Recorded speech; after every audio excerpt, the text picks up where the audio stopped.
அல்லேலூயா. கண்களை மூடுவோம். நல்ல தகப்பனே, எங்கள் சர்வ வல்லமையுள்ள ஆண்டவரே, இந்த அருமையான நேரத்திற்காக எமக்கு ஸ்தோத்திரம். தகுதி இல்லாதவர்களை நீர் தகுதிப்படுத்துகிறீர் ஆண்டவரே. உடைய வேத வாக்கியங்களை பேச தகுதி இல்லாதவர்களை நீர் தகுதிப்படுத்துகிறீர். சகல பிரஸ்தாபத்தை பார்க்கலும் நீர் உடைய வசனத்தை மகிமைப்படுத்தி இருக்கிறீர். வானமும் பூமியும் ஒழிந்து போனாலும் உடைய வார்த்தைகள் என்றும் ஒழிந்து போகாது என்று வாசிக்கிறோம். அப்படிப்பட்ட மகத்துவமுள்ள வார்த்தைகளை, அந்த எடுபடாத நல்ல பங்கை தெரிந்து கொள்ளும்படி நீர் எங்களுக்கு ஒரு வாய்ப்பை தந்திருக்கிறீர். நாங்கள் வந்து உட்கார்ந்து உடைய சமூகத்தில் அதை கற்றுக்கொள்ள நீர் பாராட்டியிருக்கிற தயவுக்காக உமக்கு நன்றி ஆண்டவரே. எல்லாம் ஒழிந்து போகும், உடைய வார்த்தைகள் ஒரு நாளும் ஒழியாதப்பா. அந்த நித்திய ஜீவ வசனத்தை இந்த மாலை வேளையில் நீர் எங்களோடு கூட தரும்படி நாங்கள் செபிக்கிறோம். ஒவ்வொருத்தருடைய இருதயத்தை திறந்து நீர் அனுப்புவீராக. உடைய மகிமையுள்ள கரத்தில் எங்களை தாழ்த்துகிறோம். எங்கள் ஆண்டவர் இயேசுவின் நாமத்தில் பிதாவே, அல்லேலூயா. நாம் கடைசி கால அடையாளங்களை குறித்தும் அதனுடைய சில காரியங்களை குறித்தும் நேற்றைய தினத்திலிருந்து நாம் பார்த்து கொண்டிருக்கிறோம். இன்றைக்கும் அதே மாதிரி ஒரு விஷயத்தை தான் பார்க்க போகிறோம். தானியேல் 7ஆம் அதிகாரத்தில் ஆண்டவர் தானியேலுக்கு சில சொப்பனத்தை கொடுக்கிறார். 6ஆம் அதிகாரம் வரைக்கும் தானியேலுடைய பர்சனல் லைஃப் இருக்கும். மொத்தம் தானியேல் புஸ்தகம் 12 அதிகாரம், 1 முதல் 6 வரை தானியேலுடைய வாழ்க்கையில் நடந்த சம்பவங்கள், 7 முதல் 12 வரை அவனுடைய ஊழியம், தீர்க்க தரிசனங்கள், அவனை கொண்டு கர்த்தர் செய்த காரியங்கள் எல்லாம் அதில் இருக்கும். அப்போது இந்த 7ஆம் அதிகாரத்தில் ஆண்டவர் தானியேலுக்கு சில வெளிப்பாடுகளை கொடுக்கிறார், சில காரியங்களை சொல்லிக் கொடுக்கிறார். அதில் மிக முக்கியமாக தானியேல் ஒரு காரியத்தை அவர் அறிந்து கொள்ள வேண்டும் என்று மனதாக இருக்கிறார். அதை நம்ம வாசித்த 20வது வசனம். நிறைய காரியத்தை கர்த்தர் வெளிப்படுத்துகிறார். ஆனால் தானியேல் சொல்கிறாரு, அந்த 20வது வசனத்தில் நான் ஒரு காரியத்தை அறிய மனதாக இருந்தேன் அப்படின்னு சொல்கிறார். எல்லாத்தையும் பார்க்குறாரு, ஆனால் ஒரு விஷயத்தை மாத்திரம் ரொம்ப இம்பார்ட்டண்ட்டாக எனக்கு அவருடைய விளக்கம் தெரிஞ்சுக்கணுமே அப்படின்னு சொல்லி அவர் ஆசைப்படுறார். எதை பற்றி அவர் ஆசைப்பட்டார், அதற்கும் நமக்கும் என்ன சம்பந்தம், அந்த காரியம் நம்முடைய காலத்துக்குரியது, அது எப்படி நிறைவேறி கொண்டிருக்கிறது என்பதைத்தான் நாம் என்ன செய்ய போகிறோம், இந்த 2ஆம் நாளிலே கர்த்தருக்கு சித்தமானால் பார்க்க போகிறோம் முழுவதுமாக. அந்த 7ஆம் அதிகாரத்தில் தானியேல் புஸ்தகத்தில் 3-4 வசனங்களிலே தானியேல் ஒரு சொப்பனத்தை பார்க்கிறார், தரிசனத்தை பார்க்கிறார். அந்த தரிசனத்தில் அவர் சொப்பனத்தை தான் பார்க்கிறார். அதில் தானியேல் சொன்னது, எனக்கு உண்டான தரிசனத்தில் அப்படின்னு இருக்குது. அதுக்கு முந்தின வசனத்தில் சொப்பனத்தில் இருக்குது. ஸோ இப்போ என்ன அப்படின்னு கேட்டிங்கன்னா, 4 மிருகத்தை தானியேல் பார்க்கிறார். இந்த 4 மிருகத்தை பார்க்கும் பொழுது அதற்கான விளக்கம் என்ன அப்படின்னு சொல்லி அங்கே இருக்குது. பொதுவாக நீங்கள் வேதத்தை கொஞ்சம் தியானிக்க விருப்பப்படுறவங்க, அல்லது இந்த மாதிரி மறைபொருள் வேதத்தில் உள்ள தீர்க்க தரிசனங்கள் இதையெல்லாம் தெரிஞ்சுக்க ஆசைப்படுறவங்க, நான் எப்பவும் சொல்வேன், கொஞ்சம் நம்ம அறிவை ஓரமாக வச்சுட்டா நல்லது. நம்ம அறிவு வந்து பல நேரத்தில் நமக்கு எதிராக போயிடும். எந்த விஷயத்துலனா ஸ்பிரிச்சுவாலிட்டியில். எதுக்காக அப்படி சொல்கிறேன் அப்படின்னா, உலக பிரகாரமாக நம்ம அறிவை யூஸ் பண்ணிக்கலாம். ஆனால் ஆவிக்குரிய விதத்தில் வரும்போது உங்களுக்குள்ளே இருக்கிற ஆவியானவருடைய ஞானம்தான் நமக்கு தேவை. அதுதான் வெளிப்பாடு. நாம் யூகிக்க ஆரம்பித்தோம் அல்லது நாம் யோசிக்க ஆரம்பித்தோம் அப்படின்னு சொன்னால், இன்னொரு விஷயத்தை நான் உங்களுக்கு சொல்கிறேன், அந்த வேலையை பைபிள் நமக்கு தரல. நீ யோசித்து கண்டுபிடிச்சிக்கோன்னு ஒரு இடத்துல கூட பைபிள் என்ன செய்யலை, நமக்கு அப்படி ஒரு வேலையை தரவே இல்லை. பைபிள் என்ன சொல்லியிருக்குன்னா, தேடி கண்டுபிடித்து ஆராய்ந்து படியுங்கள்னு சொல்லியிருக்கு. அதோட அர்த்தம் என்னென்னா, எல்லாத்துக்கும் விளக்கம் பைபிளில் எங்கேயாவது ஒரு மூலையில் இருக்கும். அதை தேடி கண்டுபிடிச்சி படிக்க வேண்டிய வேலை மட்டும்தான் நம்மளதே ஒழிய, எந்த இடத்திலும் நம்முடைய யூகத்தை கொண்டு போய் போடக்கூடாது. இதுவாக இருக்குமோ அதுவாக இருக்குமோ. இப்போது ஒரு உதாரணத்துக்கு நீங்கள் பைபிளில் போய் வலைத்தளத்தில் போய் வெப்சைட்டில் போய் ஆன்டிகிரைஸ்ட் யாருன்னு பார்த்தீங்கன்னா, அதுக்கு ஒரு பெரிய லிஸ்ட்டே இருக்கும். அதாவது ஜார்ஜ் டபிள்யூ புஷ்லேருந்து, ஹிலாரி கிளின்டன்லேருந்து, ஃபின்லாடன்லேருந்து, போப் ஜான் பால் II இப்போ இருக்கிற, அதுக்கப்புறம் வந்த ஒபாமா, அதுக்கப்புறம் இப்போ இருக்கக்கூடியதான ஜோ பைடன், இப்படி எல்லார் பேரும் இருக்கும். ஒவ்வொருத்தரும் ஒரு விதமாக அதை தியானித்து ஒரு வசனத்தை எடுத்து அதுக்கு ஏற்ற மாதிரி கொடுத்துருப்பாங்க. இதெல்லாம் வந்து அவங்க யோசிக்கிறது, இப்படி இருக்குமோ அப்படின்னு. நான் சொல்கிறேன், அதுக்கான வேலை நமக்கு இல்லவே இல்லை. உங்களுக்கு எது வேணுமோ அது எல்லாமே வேதத்திலே இருக்குது. நீங்கள் அதை டைம் எடுத்து உட்காந்து படிக்கணும். பைபிளில் படிக்கிறது மட்டும் பாக்கியவான் ஆண்டவர் சொல்ல, இரவும் பகலும் கர்த்தருடைய வேதத்தில் தியானமாக இருக்கிறவன் தான் பாக்கியவான்.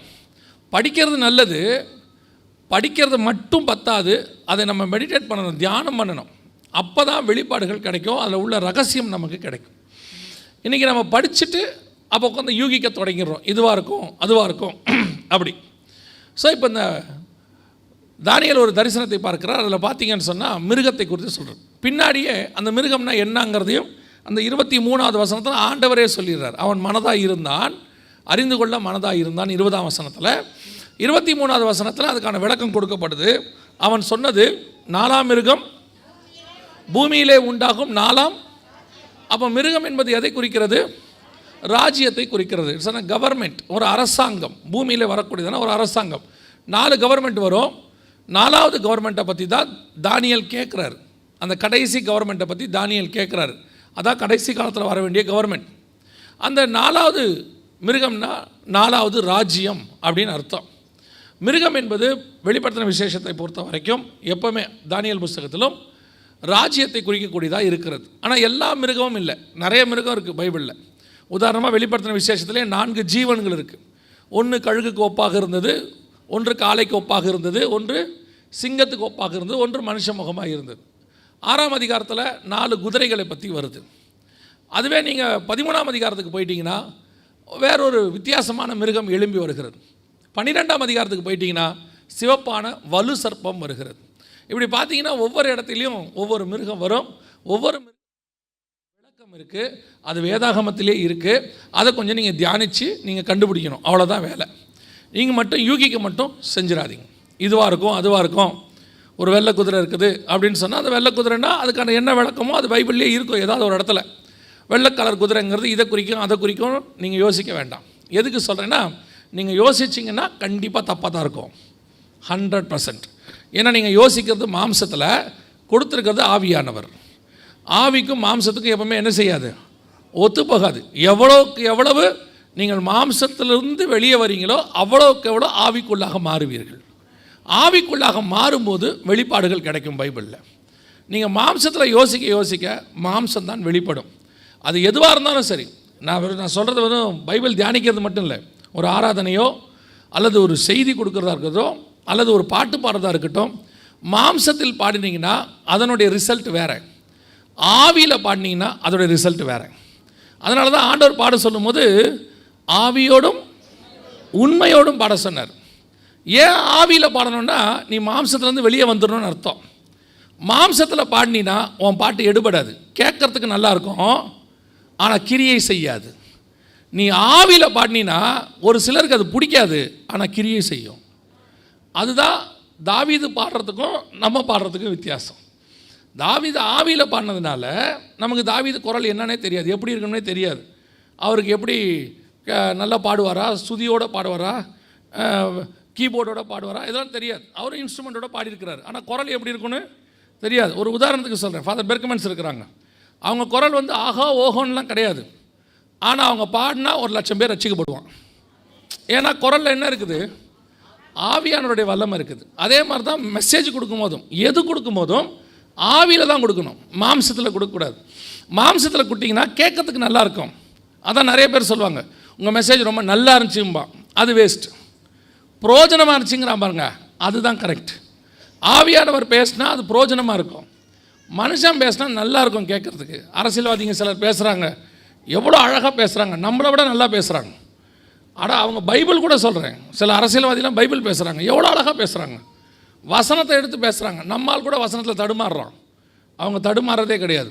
ஆனால் அவர்கள் பேசுகிறது கிரியை செய்யாது, அது மாம்சத்தில் பேசுவது.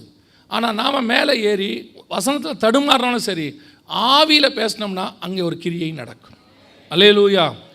அதனால தான் உங்களுக்கு சொல்கிறேன், திருப்பியும் சொல்கிறேன், பைபிள் படிக்கும்போது ஆவியானவர் துணையோடு படிங்க. உங்கள் மாம்சத்தை, உங்கள் அறிவை அங்கே என்ன செய்யாதீங்க, யூஸ் பண்ணாதீங்க. இப்போ அந்த மிருகம் என்பது ஒரு ராஜ்யத்தை குறிக்கிறது. ஏன் ஆண்டவர் மிருகத்தை ராஜ்யத்துக்கு ஒப்பாக சொல்கிறார்? இப்போ 4 மிருகம் இருக்குது, ஒவ்வொரு ராஜ்யத்தையும் ஒவ்வொரு மிருகமாக சொல்கிறார். அப்போது நேபுகாத் நேச்சாருடைய ராஜ்யம் ஃபஸ்ட்டு வருது, அதான் பாபிலோனியன் கிங்டம். அதை வந்து ஆண்டவர் சிங்கம்னு சொல்கிறார். அடுத்து மேடோ பெர்ஷியா வருது, மேதிய பெர்ஷியர்கள், அதை வந்து கரடிங்கிறார். 3வது வந்து கிரேக்க சாம்ராஜ்யம் அலெக்சாண்டர்து வருது, அது சிறுத்தைங்கிறார். அடுத்து 4வது சிவிங்கினா சிறுத்தை. அடுத்து 4வது கொடியதும் கெடியதுமான சாம்ராஜ்யம் எழும்பி வருகிறது, அது ரோம்னு சொல்கிறார். இப்படி ஒவ்வொரு சாம்ராஜ்யத்துக்கும் ஒரு மிருகத்தை சொல்கிறார். என்ன ரீசன் அப்படின்னு கேட்டிங்கன்னா, இது கொஞ்சம் ஸ்பிரிச்சுவலி நீங்கள் போகணும். அதாவது ஆண்டவர் மனுஷன் கையில் தான் ராஜ்யத்தை கொடுத்தார். ஆதியாகமம் 1:28 ஆதாம் கையில் கொடுத்தார், சகலவற்றையும் ஆண்டு கொள்ளுங்கள்னு கொடுத்தார்.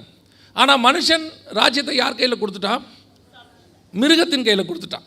3ஆம் அதிகாரம் 1ஆம் வசனம் ஆதியாகமத்தின் புஸ்தகம், சர்ப்பமானது சகல காட்டு மிருகங்களை பார்க்கிலும் தந்திரம் உள்ளதாக இருந்தது. மிருகத்துக்குள்ளே யார் இருந்தா? பிசாசு இருந்துச்சு. அப்போ மனுஷனுடைய ஆளுகை யார் கைக்கு போயிடுச்சு? மிருகத்தின் கைக்கு. மிருகத்திலிருந்து பிசாசின் கைக்கு போயிடுச்சு. மத்தேயு 4ஆம் அதிகாரத்தில் பிசாசு இயேசுவை பார்த்து சொல்கிறான், இந்த உலகத்தின் ராஜ்யமும் அதன் மகிமைகளும் எனக்கு கொடுக்கப்பட்டிருக்கிறது. லூக்காவில் சொல்லும் போது அதே காரியத்தை, எனக்கு இஷ்டமானவனுக்கு நான் அதை தருகிறேன்னு சொல்கிறேன். அப்போ பிசாசு, இந்த உலகத்தில் இருக்கிற ராஜ்யங்கள் எல்லாமே பிசாசுக்கு கீழ்ப்பட்டதாக இருக்கிறது. அந்த யாரெல்லாம் பிசாசுக்கு கீழ்ப்படுகிறாங்களோ அந்த ராஜ்யம் அந்த மிருகத்தன்மை கொண்டதாக இருக்கும். ஒவ்வொரு மிருகத்தன்மையாக இருக்கும். அதனால தான் ஆண்டவர் மிருகத்தன்மை கொண்ட ராஜ்யம்னு சொல்கிறார். அதனால தான் நம்முடைய ராஜ்யத்தை பற்றி சொல்லும்போது, நம்முடைய ராஜ்யம் பூமிக்குரியது அல்ல. நாம் ஜெபம் பண்ணும்போது எப்படி ஜெபம் பண்ணுறோம்? உம்முடைய ராஜ்யம் வருவதாக. அப்போ இந்த உலகத்தில் இருக்கிற ராஜ்யத்துக்கும் நமக்கு என்ன கிடையாது? நம்ம உலகத்தாரே கிடையாது. முதல்ல உலகத்தின் ராஜ்யங்கள் நமக்காக கர்த்தர் வச்சிருக்கிறார். அது நமக்கு சுற்றி பாதுகாப்பாக இருக்கிறதுக்கு கர்த்தர் வச்சிருக்கிறார்.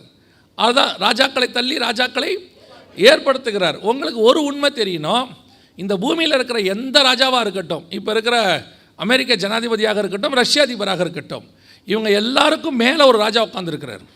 நான் சொல்கிறது பரலோகத்தில் இல்லை, பூமியிலேயே ஒரு ராஜா உட்காந்துருக்கிறார். யாருன்னு கேட்டிங்கன்னா, வெளிப்படுத்தின விசேஷம் 1ஆம் அதிகாரம், வெளிப்படுத்தின விசேஷம் 1ஆம் அதிகாரம் 5வது வசனத்தை வாசிங்கள். உண்மை உள்ள சாட்சியும் மரித்தோரிலிருந்து முதற் பிறந்தவரும் பூமியின் ராஜாக்களுக்கு அதிபதியுமாகிய இயேசு கிறிஸ்து. அப்போ இன்றைக்கி பூமியில் இருக்கிற எந்த ராஜாவானா இருக்கட்டும், ரஷ்யன் பிரசிடெண்ட்டோ அமெரிக்கன் பிரசிடெண்ட்டோ யார் வேணாலும் இருக்கட்டும், அத்தனை பேருக்கும் ஒரு ராஜா இருக்கிறார். அவர் தான் நம்முடைய ஆண்டவராகிய இயேசு கிறிஸ்து. நீங்களும் நானும் அவருடைய பிள்ளைகள். அப்படி இருக்கும்போது நாம் இந்த உலகத்தின் ராஜ்யங்களை குறித்து மேன்மையாக கருதக்கூடாது. ஆனால் ஜெபம் பண்ணணும். அவர்களுக்கு ஜெபிக்க வேண்டியது நம்முடைய கடமை. கர்த்தர் சொல்லியிருக்கிறார், தேசத்தின் சேமத்துக்கு நீங்கள் ஜெபம் பண்ணணும், இஸ்ரவேலின் சமாதானத்துக்கு ஜெபம் பண்ணணும், எருசலேமுக்காக ஜெபம் பண்ணணும், எல்லாம் உண்டு. ஆனால் நான் இந்த உலகத்தான் அல்ல, என்னுடைய ராஜா ஒருத்தர் இருக்கிறாரு, அவருடைய ராஜ்யம் ஒன்று வரும், நான் அதற்காக ஆயத்தப்பட்டு கொண்டிருக்கிறேன். இந்த தாட் உங்களுக்கு வந்துட்டாலே வேறு எந்த ராஜ்யத்தை பற்றியும் உங்களுக்கு ஒரு ஃபேவராக தோணாது. சரி வந்துட்டு போட்டோம் அப்படின்னு தோணிடும். சில நேரங்களில் நம்ம ஏன் அப்படி யோசிக்கிறது இல்லைன்னா, உலகத்தின் ராஜ்யத்தை நம்ம ரொம்ப நேசிக்க ஆரம்பிச்சிட்டோம் தேவ ராஜ்யத்தை விட. அதான் இன்றைக்கி பிரச்சனை. கவனிங்கள். அப்போ ஒவ்வொரு மிருகமும் ஒரு ராஜ்யம், இன்றைக்கும் வரக்கூடிய ஒவ்வொரு ராஜ்யமும் ஒரு மிருகத்தன்மை கொண்டதாகத்தான் இருக்கும். அதை ஆளுகிறவர்கள் யார் வேணாலும் இருக்கலாம், அவங்களுக்கு ஒரு மிருகம் இருக்கோ, அது பைபிளில் சொல்லியிருக்கும். இப்போ நமக்கு என்ன பார்க்க போகிறோம் அப்படின்னு கேட்டிங்கன்னா, கடைசியாக ஒரு மிருகம், ஒரு சாம்ராஜ்யம் பூமியில் எழும்பி வரும். அதான் 4வது மிருகம். இந்த 4வது மிருகம் வருவதற்கு முன்பதாக ஒரு அடையாளம் பூமியிலே வரும். அது என்ன அடையாளம் அப்படின்னு கேட்டிங்கன்னா, அந்த 20வது வசனத்தில் தானியேல் சொல்கிறாரு, அதன் தலைமையில் உள்ள 10 கொம்புகளை குறித்தும் முன்பாக 3 கொம்புகள் விழுந்து போக எழுமினதுமான கண்களையும் பெருமையானவைகளை பேசும் வாயுடையதுமாய் மற்றவரை பார்க்கிலும் பருமனமாய் தோன்றியதுமாய் இருந்த வேறே கொம்பை. 2 விஷயத்தை தெரிஞ்சுக்க ஆசைப்படுறார். ஒன்று, வரப்போகிற ஆன்டி கிரைஸ்டோடைய கவர்மெண்ட், ஃபைனல் கவர்மெண்ட். அந்த கவர்மெண்ட்டுக்கு முன்னாடி வரக்கூடிய 10 கொம்புகளை குறித்து அப்படின்னு இருக்கு. இதை நான் அறிய மனதாக இருந்தேன். நம்ம எல்லாருக்கும் தெரியும், கடைசி த லாஸ்ட் டிக்டேட்டர், கடைசியாக வரக்கூடிய சர்வாதிகாரி அந்தி கிறிஸ்து என்று 1 யோவான் 2:18 சொல்லப்பட்டபடி கடைசியாய் ஆன்டி கிரைஸ்ட் வரப்போகிறான். அவன் வருவதற்கு முன்பதாக, அதாவது உபத்திரவ காலம்னு வச்சுக்கோங்களேன், உபத்திரவ காலம் வரப்போகுது. அந்த உபத்திரவ காலம் வருவதற்கு முன்பதாக அவனுக்கு வழியை ஆயத்தம் பண்ணும்படி ஒரு 10 கொம்புகள் பூமியில் வரும். 10 கொம்புகள் என்பது எதை குறிக்கிறது? வாசிங்கள். வெளிப்படுத்தின விசேஷம் 17ஆம் அதிகாரம் 12வது வசனத்தை வாசிங்கள். வெளிப்படுத்தல் 17:12 வாசிங்கள். நீ கண்ட 10 கொம்புகளும் 10 ராஜாக்களாம். 10 கொம்பு என்பது எதை குறிக்கிறது? The 10 kings அப்படின்னு ஆங்கிலத்தில் இருக்கும். இவங்க என்ன பண்ண போகிறாங்க அப்படின்னு கேட்டிங்கன்னா, வரப்போகிறதான அந்த கவர்மெண்ட்டுக்கு முன்னாடியே வந்து வழியை ஆயத்தம் பண்ணுவாங்க.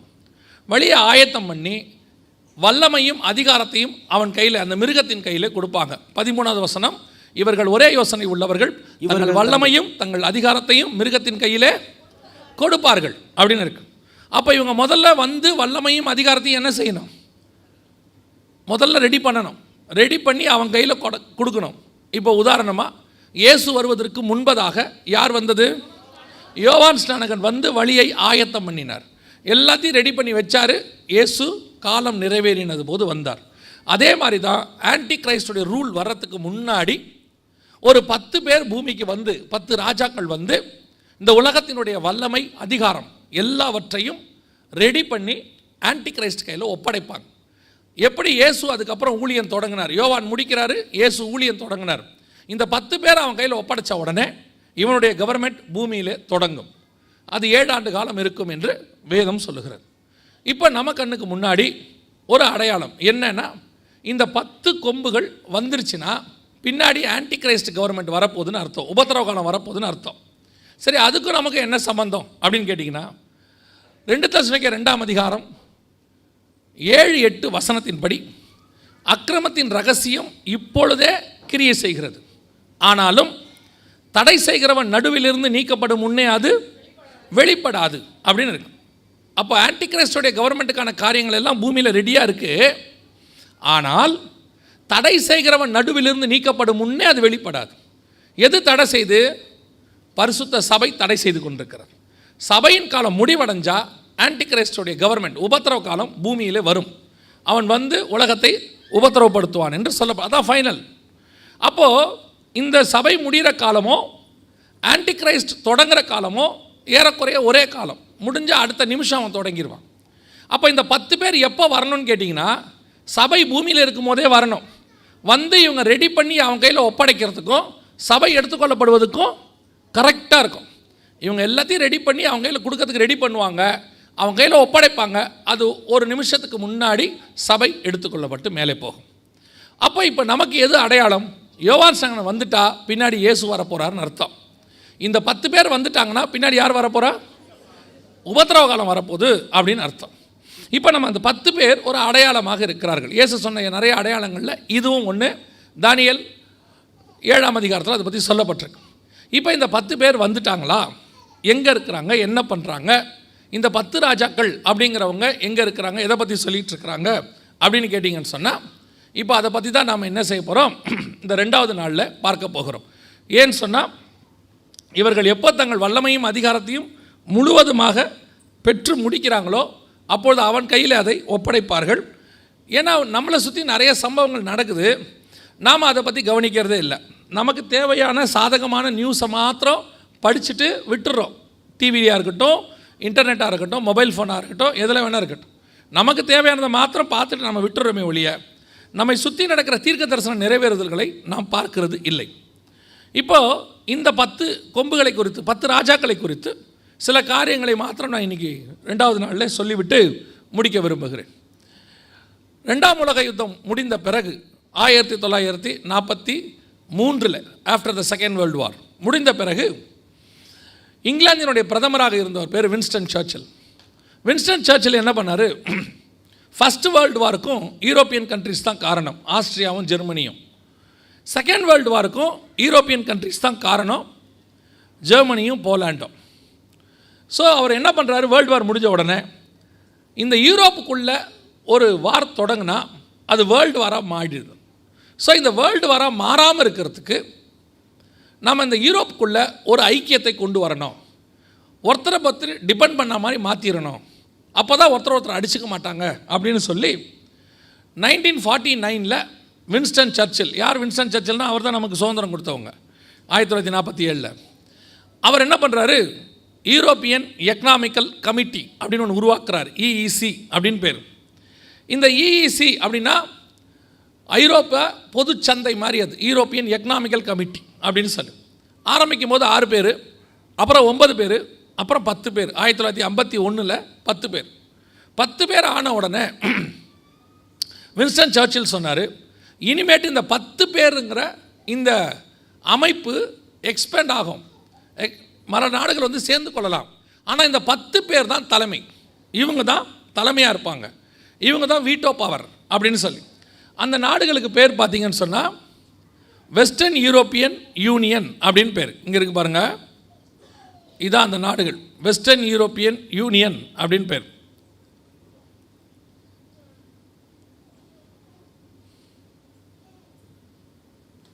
வெஸ்டர்ன் யூரோப்பியன் யூனியன் WEUன்னு இருக்கு. இப்போ நான் சொல்கிற இன்ஃபர்மேஷன் எல்லாத்தையும் நீங்கள் போய் வலைத்தளத்தில் போய் செக் பண்ணிக்கொள்ளலாம். இல்லை உங்களுக்கு வேணும்னா நீங்கள் வந்து டவுன்லோடும் பண்ணிக்கொள்ளலாம். இதுக்கு பேர் வெஸ்டர்ன் யூரோப்பியன் யூனியன், WEU அப்படின்னு பேர். நீங்கள் யூரோப்பியன் யூனியன் கேள்விப்பட்டிருப்பீங்க. இதான் யூரோப்பியன் யூனியன். இந்த கொடியை நீங்கள் நேரத்தில் பார்த்துருப்பீங்க. இதை நீங்கள் பல இடங்களில் வந்து இப்போ பார்த்துட்டே இருப்பீங்க. ஆனால் வெஸ்டர்ன் யூரோப்பியன் யூனியன் ஒரு 10 நாடு இருக்குது. இந்த யூரோப்பியன் யூனியனுக்கு அவங்க தான் சீஃப். இந்த 10 நாடுகள் கூட்டமைப்பை வந்து அவர் உருவாக்கினார். உருவாக்கிட்டு அதற்கு பிறகு என்ன சொன்னார், இனி வர்றவங்க எல்லாம் எங்களோட சேர்ந்துக்கலாம், ஆனால் இந்த 10 நாடு அவ்வளோதான், இதுக்கு பின்னாடி வர்றதெல்லாம் கூட இருக்கலான்னு சொன்னார். அதற்கு பிறகு அநேகர் சில இன்டர்வியூவில் வின்ஸ்டன் சர்ச்சில் கேட்டாங்க, இந்த 10 நாடு மட்டும் நீங்கள் சொல்கிறீங்களே, பைபிளில் கடைசி காலத்தில் 10 ராஜாக்கள் வருவாங்கன்னு இருக்கே, அது நீங்கள் தானா அப்படின்னு கேட்டபோது வின்ஸ்டன் சர்ச்சில் சொன்ன பதில், நாங்கள் வந்து ஒரு வியாபார கூட்டமைப்பு, நாங்கள் வந்து ஒரு நல்ல எண்ணத்துக்காக ஒன்றா சேர்ந்துருக்கிறோம், நாங்கள் சண்டை வரக்கூடாதுங்கிற மோட்டிவில் உருவாக்கியிருக்கிறோம், நீங்கள் எங்களை தப்பாக நினைக்க வேண்டாம், இது ஜஸ்ட் ஒரு எக்கனாமிக்கல் கமிட்டி அவ்வளோதான் அப்படின்னு சொன்னார். ஆனால் அதற்கு பிறகு இவர்கள் மற்ற மனுஷரோடு கூட சம்பந்தம் கலக்க ஆரம்பித்தார்கள். இவர்களை குறித்து நீங்கள் படிக்கணுன்னா 2ஆம் அதிகாரம் தானியேல் புஸ்தகத்தில் இருக்குது, 7ஆம் அதிகாரம் தானியேல் புஸ்தகத்தில் இருக்குது, 17ஆம் அதிகாரம் வெளிப்படுத்தின விசேஷத்தில், 13ஆம் அதிகாரம் வெளிப்படுத்தின விசேஷத்தில், இந்த 4 இடத்திலும் இந்த 10 கொம்புகளை குறித்து வரும், இந்த 10 ராஜாக்களை குறித்து. இவர்கள் வந்து என்ன செய்வாங்கன்னா வழி ஆயத்தம் பண்ணுவாங்க அப்படின்னு சொன்ன மாதிரி 1951 இவர்கள் வந்தாங்க. இவங்க வந்து கொஞ்சம் கொஞ்சமாக என்ன பண்ணாங்க, தங்களுடைய வல்லமையை இன்க்ரீஸ் பண்ண தொடங்கினாங்க. உலகத்தினுடைய நாடுகளை எல்லாத்தையும் ஐரோப்பா முழுக்க ஒரு கொடையின் கீழ் கொண்டு வந்தாங்க. கிட்டத்தட்ட 28 நாடுகள் இவங்களுக்கு கீழே இன்றைக்கி இருக்கிறாங்க. இந்த 28 நாடுகளுக்கும் தலைமையாக யாருக்குன்னு பார்த்தீங்கன்னா WEU அப்படின்னு சொல்லக்கூடிய 10 நாடுகள் கூட்டமைப்பு. இவர்கள் தான் வந்து அதுக்கு சீஃபாக இருக்கிறாங்க. இவர்கள் வந்து இன்றைக்கி தங்கள் வல்லமையும் அதிகாரத்தையும் மிருகத்தின் கையிலே கொடுப்பார்கள், ஆன்டி கிரைஸ்ட் கையில் கொடுப்பாங்கன்னு இருக்குது. இப்போ இவங்க முன்னாடியே வந்து 1949 51 ரிஜிஸ்டர் பண்ணப்பட்டது. கரெக்டாக இப்போ இவங்க கொஞ்சம் கொஞ்சமாக வல்லமை அதிகாரத்தை பெற தொடங்கி இருக்கிறார்கள். இவங்களை பற்றி தான் நம்ம இப்போது பார்க்க போகிறோம். இவங்க பார்த்தீங்கன்னா இப்போ உலக மொத்தத்தையுமே தன் கண்ட்ரோலுக்கு கீழே கொண்டு வரதுக்கான எல்லா வேலையும் செஞ்சிட்ருக்கிறாங்க. ஒன் வேர்ல்டு கவர்மெண்ட் அப்படின்னு சொல்லக்கூடியதில் எல்லா வேலையும் இப்போ அவங்க செஞ்சுக்கிட்டே இருக்கிறாங்க. இவங்களை பற்றின மிக முக்கியமான ஒரு வசனம் இருக்குது, வாசிங்க. வெளிப்படுத்தின விசேஷம் 17ஆம் அதிகாரம் 13வது வசனத்தை வாசிங்க. 17:13 ஆஃப் ரெவலேஷன். இவர்கள் ஒரே யோசனை உள்ளவர்கள். அப்படியே இருக்கட்டும் கொஞ்சம்.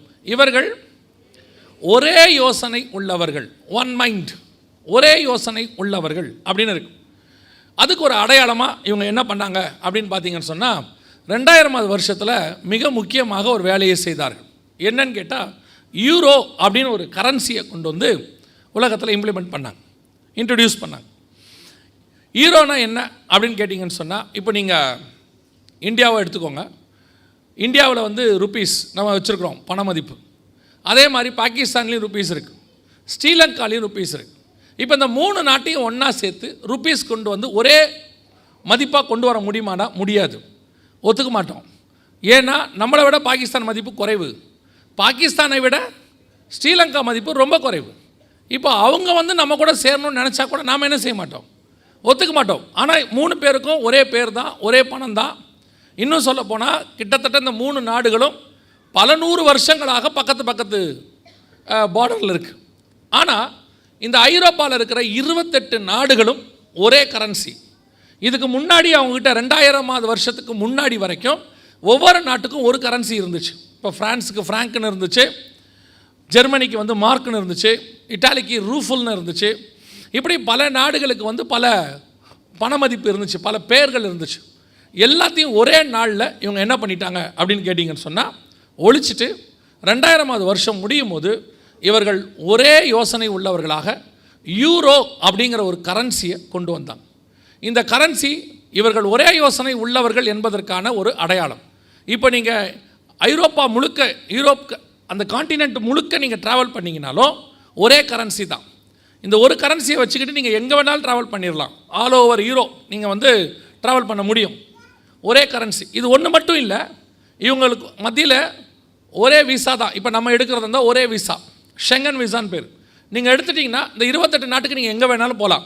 ஆனால் அவங்களுக்கு அப்படி ஒன்று கிடையவே கிடையாது, விசாவே கிடையாது. பார்டர் எல்லாம் ஓப்பன், யார் வேணாலும் எங்கே வேணாலும் போகலாம். 28 நாட்டுக்காரங்களும் யார் வேணாலும் எங்கே வேணாலும் போகலாம். அவங்களுடைய பாஸ்போர்ட்டை கையில் வச்சுருந்தா போதும், எந்த ஸ்டாம்பிங்கும் கிடையாது, எதுவுமே கிடையாது. They can travel all over the Europe.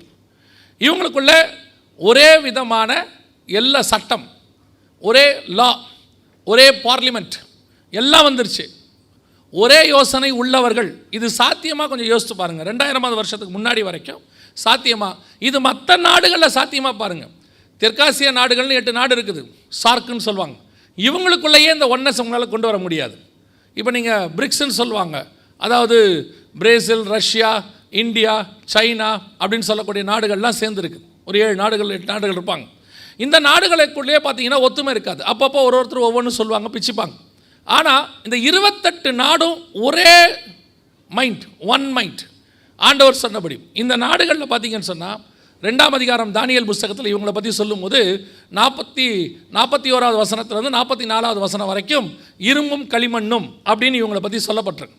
அதில் நல்லா கவனிச்சு பாருங்கள். இவங்களை பற்றி சொல்லும்போது இவர்கள் இரும்பு களிமண்ணோடு கூட கலவாதது போல ஒருவரோடு ஒருவர் ஒட்டி கொள்ளாதிருப்பார்கள் அப்படின்னு இருக்கும். 43வது வசனம், நீர் இரும்பை களிமண்ணோடு கூட கலந்ததாக கண்டீரே, அவர்கள் மற்ற மனுஷனோட சம்பந்தம் கலப்பார்கள். ஆகிலும் இதோ களிமண்ணோடு கூட இரும்பு கலவாதது போல இவர்கள் ஒருவரோடு ஒருவர். நல்லா கவனிச்சிங்கன்னா இவங்க எல்லாம் ஒன்றா இருப்பாங்க. இவங்களுக்கும் எல்லாத்துக்கும் ஒத்து போகாது. நல்லா கவனிங்க. இப்போது 10 நாடுகள் இருக்குது. இந்த 28 நாடுகளில் 10 நாடுகள் தனி, இவங்க தனி. இவங்க என்ன பண்ணுவாங்க, எல்லாரையும் கண்ட்ரோல் பண்ணுவாங்களே ஒழிய இவங்க தான் ஆளுகையில் உட்காந்துருப்பாங்க. ஒன் மைண்ட், ஒரே மைண்டு தான், ஆனால் தனித்தனியாக உள்ளுக்குள்ளே இருப்பாங்க. கர்த்தர் சொன்ன பர்ஃபெக்டான கடைசி 10 நாடுகள் கூட்டமைப்பு உருவாகி விட்டது. ஆண்டவர் சொன்னபடியே துல்லியமாய். இப்போ இவங்க கொஞ்சம் கொஞ்சமாக தங்கள் வல்லமையும் அதிகாரத்தையும் கெயின் பண்ண தொடங்கினாங்க. அதாவது இப்போது முதல் உலக யுத்தம் முடியும் போது யூகே வந்து சூப்பர் பவராக இருந்துச்சு, வல்லரசு. செகண்ட் வேர்ல்டு வார் முடியும் போது அமெரிக்கா சூப்பர் பவராக இருந்தது, அதாவது வல்லரசாக இருந்தது. அதுக்கு அடையாளமாக என்ன பண்ணாங்க, ஃபர்ஸ்ட் வேர்ல்டு வார் வரைக்கும் யூகேவுடைய டாலர், அதாவது யூகேவுடைய பவுண்டை யூஸ் பண்ணாங்க. இப்போ செகண்ட் வேர்ல்டு வார் முடிஞ்ச பிறகு அமெரிக்கன் டாலரை யூஸ் பண்ணுறோம். இன்ன வரைக்கும் அதான் மையப்பணம், IMF, இன்டர்நேஷ்னல் மானிட்டரி ஃபண்டுன்னு சொல்லுவாங்க, அதுதான் மையப்பணமாக இருக்கிறது. ஆனால் இப்போ நீங்கள் பார்த்தீங்கன்னு சொன்னால் அமெரிக்காவினுடைய பண மதிப்பு கொஞ்சம் கொஞ்சமாக வீழ்ச்சி அடைஞ்சிக்கிட்டே வருது. அமெரிக்காவுக்கு மாற்றாக வேறு பணத்தை கொண்டு வாங்கன்னு எல்லா இடத்துலையும் பேச தொடங்கிட்டாங்க. இப்போ கூட இந்தியா கூட ஈரானுக்கிட்ட வாங்கும்போது இந்தியா தங்கத்தை கொடுத்து வாங்குச்சு. அவன் ஈரோவில் கேட்டான். ஈரான் வந்து கச்சா எண்ணெய்க்கு ஈரோவில் கொடுங்கன்னு சொல்கிறான். கொஞ்சம் கொஞ்சமாக அமெரிக்கா வெளியே போயிட்டே இருக்குது, அதோடைய பவர் இழந்துக்கிட்டே இருக்குது. ஆண்டவர் சொன்னபடி கடைசி காலத்தில் அடுத்த சூப்பர் பவர் எழும்பும்போது முந்தின சூப்பர் பவர் கீழே விழணும். இப்போ எப்படி அமெரிக்கா எழும்பி ஒரு காலத்தில் வந்துச்சோ, கரெக்டாக அமெரிக்காவோட காலம் முடிஞ்சிருச்சு. இப்போது 2004 ஒரு சம்பவம் நடந்துச்சு, உங்கள் எல்லாருக்கும் தெரியும்னு நான் நினைக்கிறேன். அமெரிக்கா வந்து தீவிரவாத தாக்குதல் ஒன்று நடந்தது இல்லையா? 2 இடத்த அவங்க தாக்குனாங்க. மொத்தம் 3 இடம் பிளான் பண்ணாங்க, 2 இடத்த தாக்குனாங்க. உங்களுக்கு தெரியும், ஒன்று எங்கே WTC இரட்டை கோபுரம் தாக்கப்பட்டது, இன்னொன்று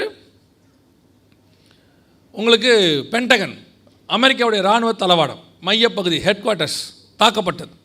இது 2ஐயும் ஒரே நாளில் அடித்தாங்க.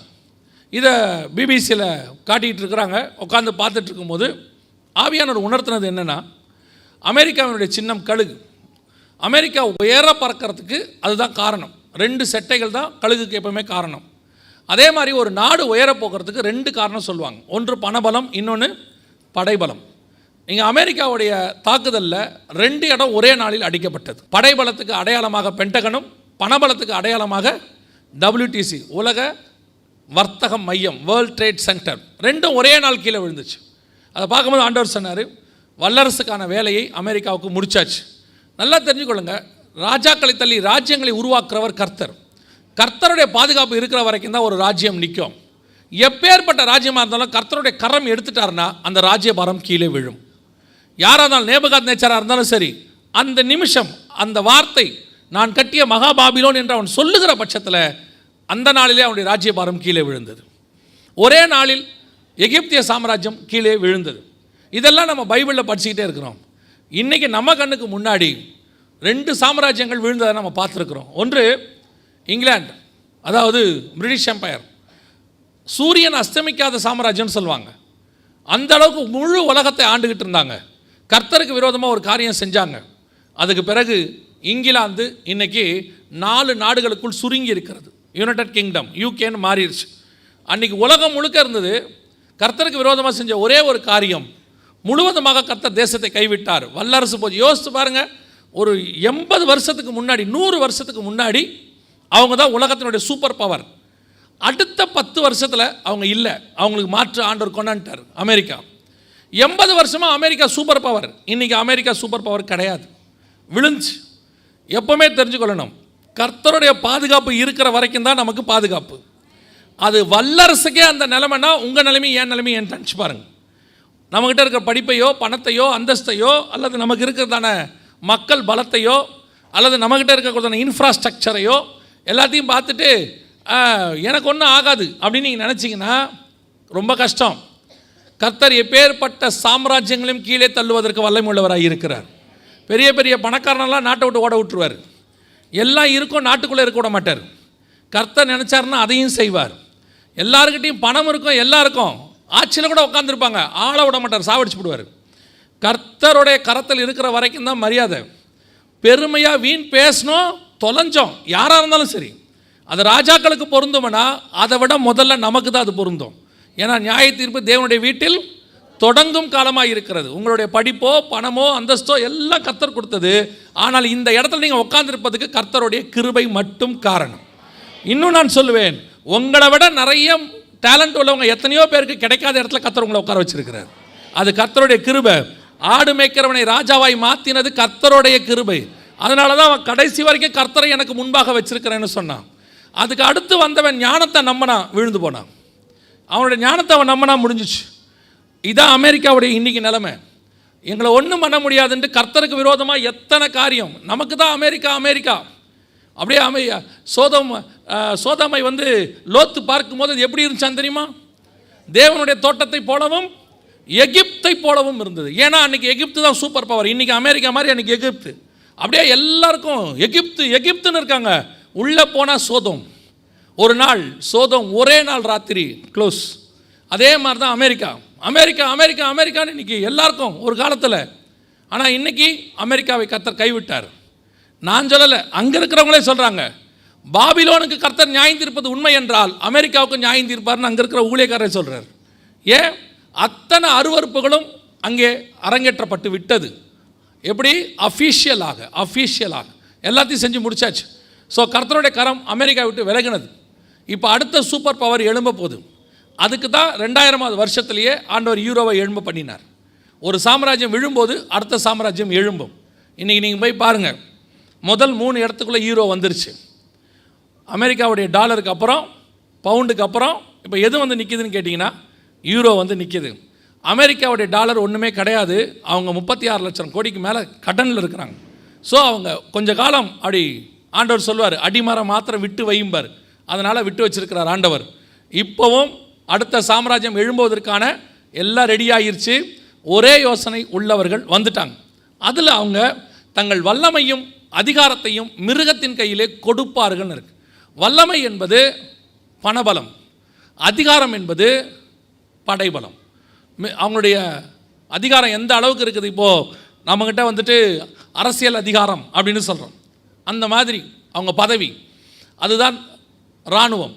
அடுத்து வல்லமை, அவங்களுடைய பண வீக்கம். நம்மளாம் சொல்கிறோமே, பணம் வீக் ஆயிடுச்சு, ஸ்ட்ராங் ஆயிடுச்சு, அதான் வல்லமை. படைபலம், பணபலம், இது ரெண்டும் ஒரே நாள் அமெரிக்கா கீழே விழுந்துச்சு. இப்போ யூரோ அந்த இடத்துக்கு எழும்பி வந்துருச்சு. யூரோ இப்போ ஸ்ட்ராங் ஆயிடுச்சு. அடுத்த சாம்ராஜ்யம் 10 நாடுகள் கூட்டமைப்பினுடைய மிக முக்கியமாக வின்ஸ்டன் சர்ச்சில் சொன்னார், நாங்கள் வெறும் வியாபார கூட்டமைப்புன்னு சொன்னார் 1949. இன்றைக்கி அவங்க வல்லரசாக மாறி நிற்கிறாங்க. இப்போ அது யூரோப்பியன் எக்கனாமிக்கல் கமிட்டி இல்லை, யூரோப்பியன் யூனியன். இப்போ அந்த பேரை மாற்றியாச்சு. அன்றைக்கி வெறும் ஒரு வியாபார அமைப்பாக இருந்தது, இன்னைக்கு ஒரு வல்லரசு நாடாக மாறிடுச்சு. கர்த்தர் சொன்னபடி கடைசியாய் எழும்பி வர வேண்டிய சாம்ராஜ்யம் எழும்பி விட்டது. இதனுடைய கடைசி ராஜா தான் வரக்கூடியதான சர்வாதிகாரியாக அந்தி கிறிஸ்துவாக இருப்பான். இப்போ வழியை ஆயத்தம் பண்ணுறவங்க வந்து ஆயத்தம் பண்ண தொடங்கிட்டாங்க. இப்போ வல்லமை அவங்கக்கிட்ட வந்துச்சு, அதிகாரம், மிலிட்ரி பவர் அவங்கக்கிட்ட கிடையாது. ஒரு காலகட்டம் வரைக்கும் இந்த செய்தியை நாங்கள் வந்து 2004 கொடுத்துட்ருக்குறோம், அப்டேஷனோட கொடுத்துட்டே இருப்போம். அப்பப்போ வர வர 2004 எடுக்கும்போது அவங்களுக்கு மிலிட்ரியே கிடையாது.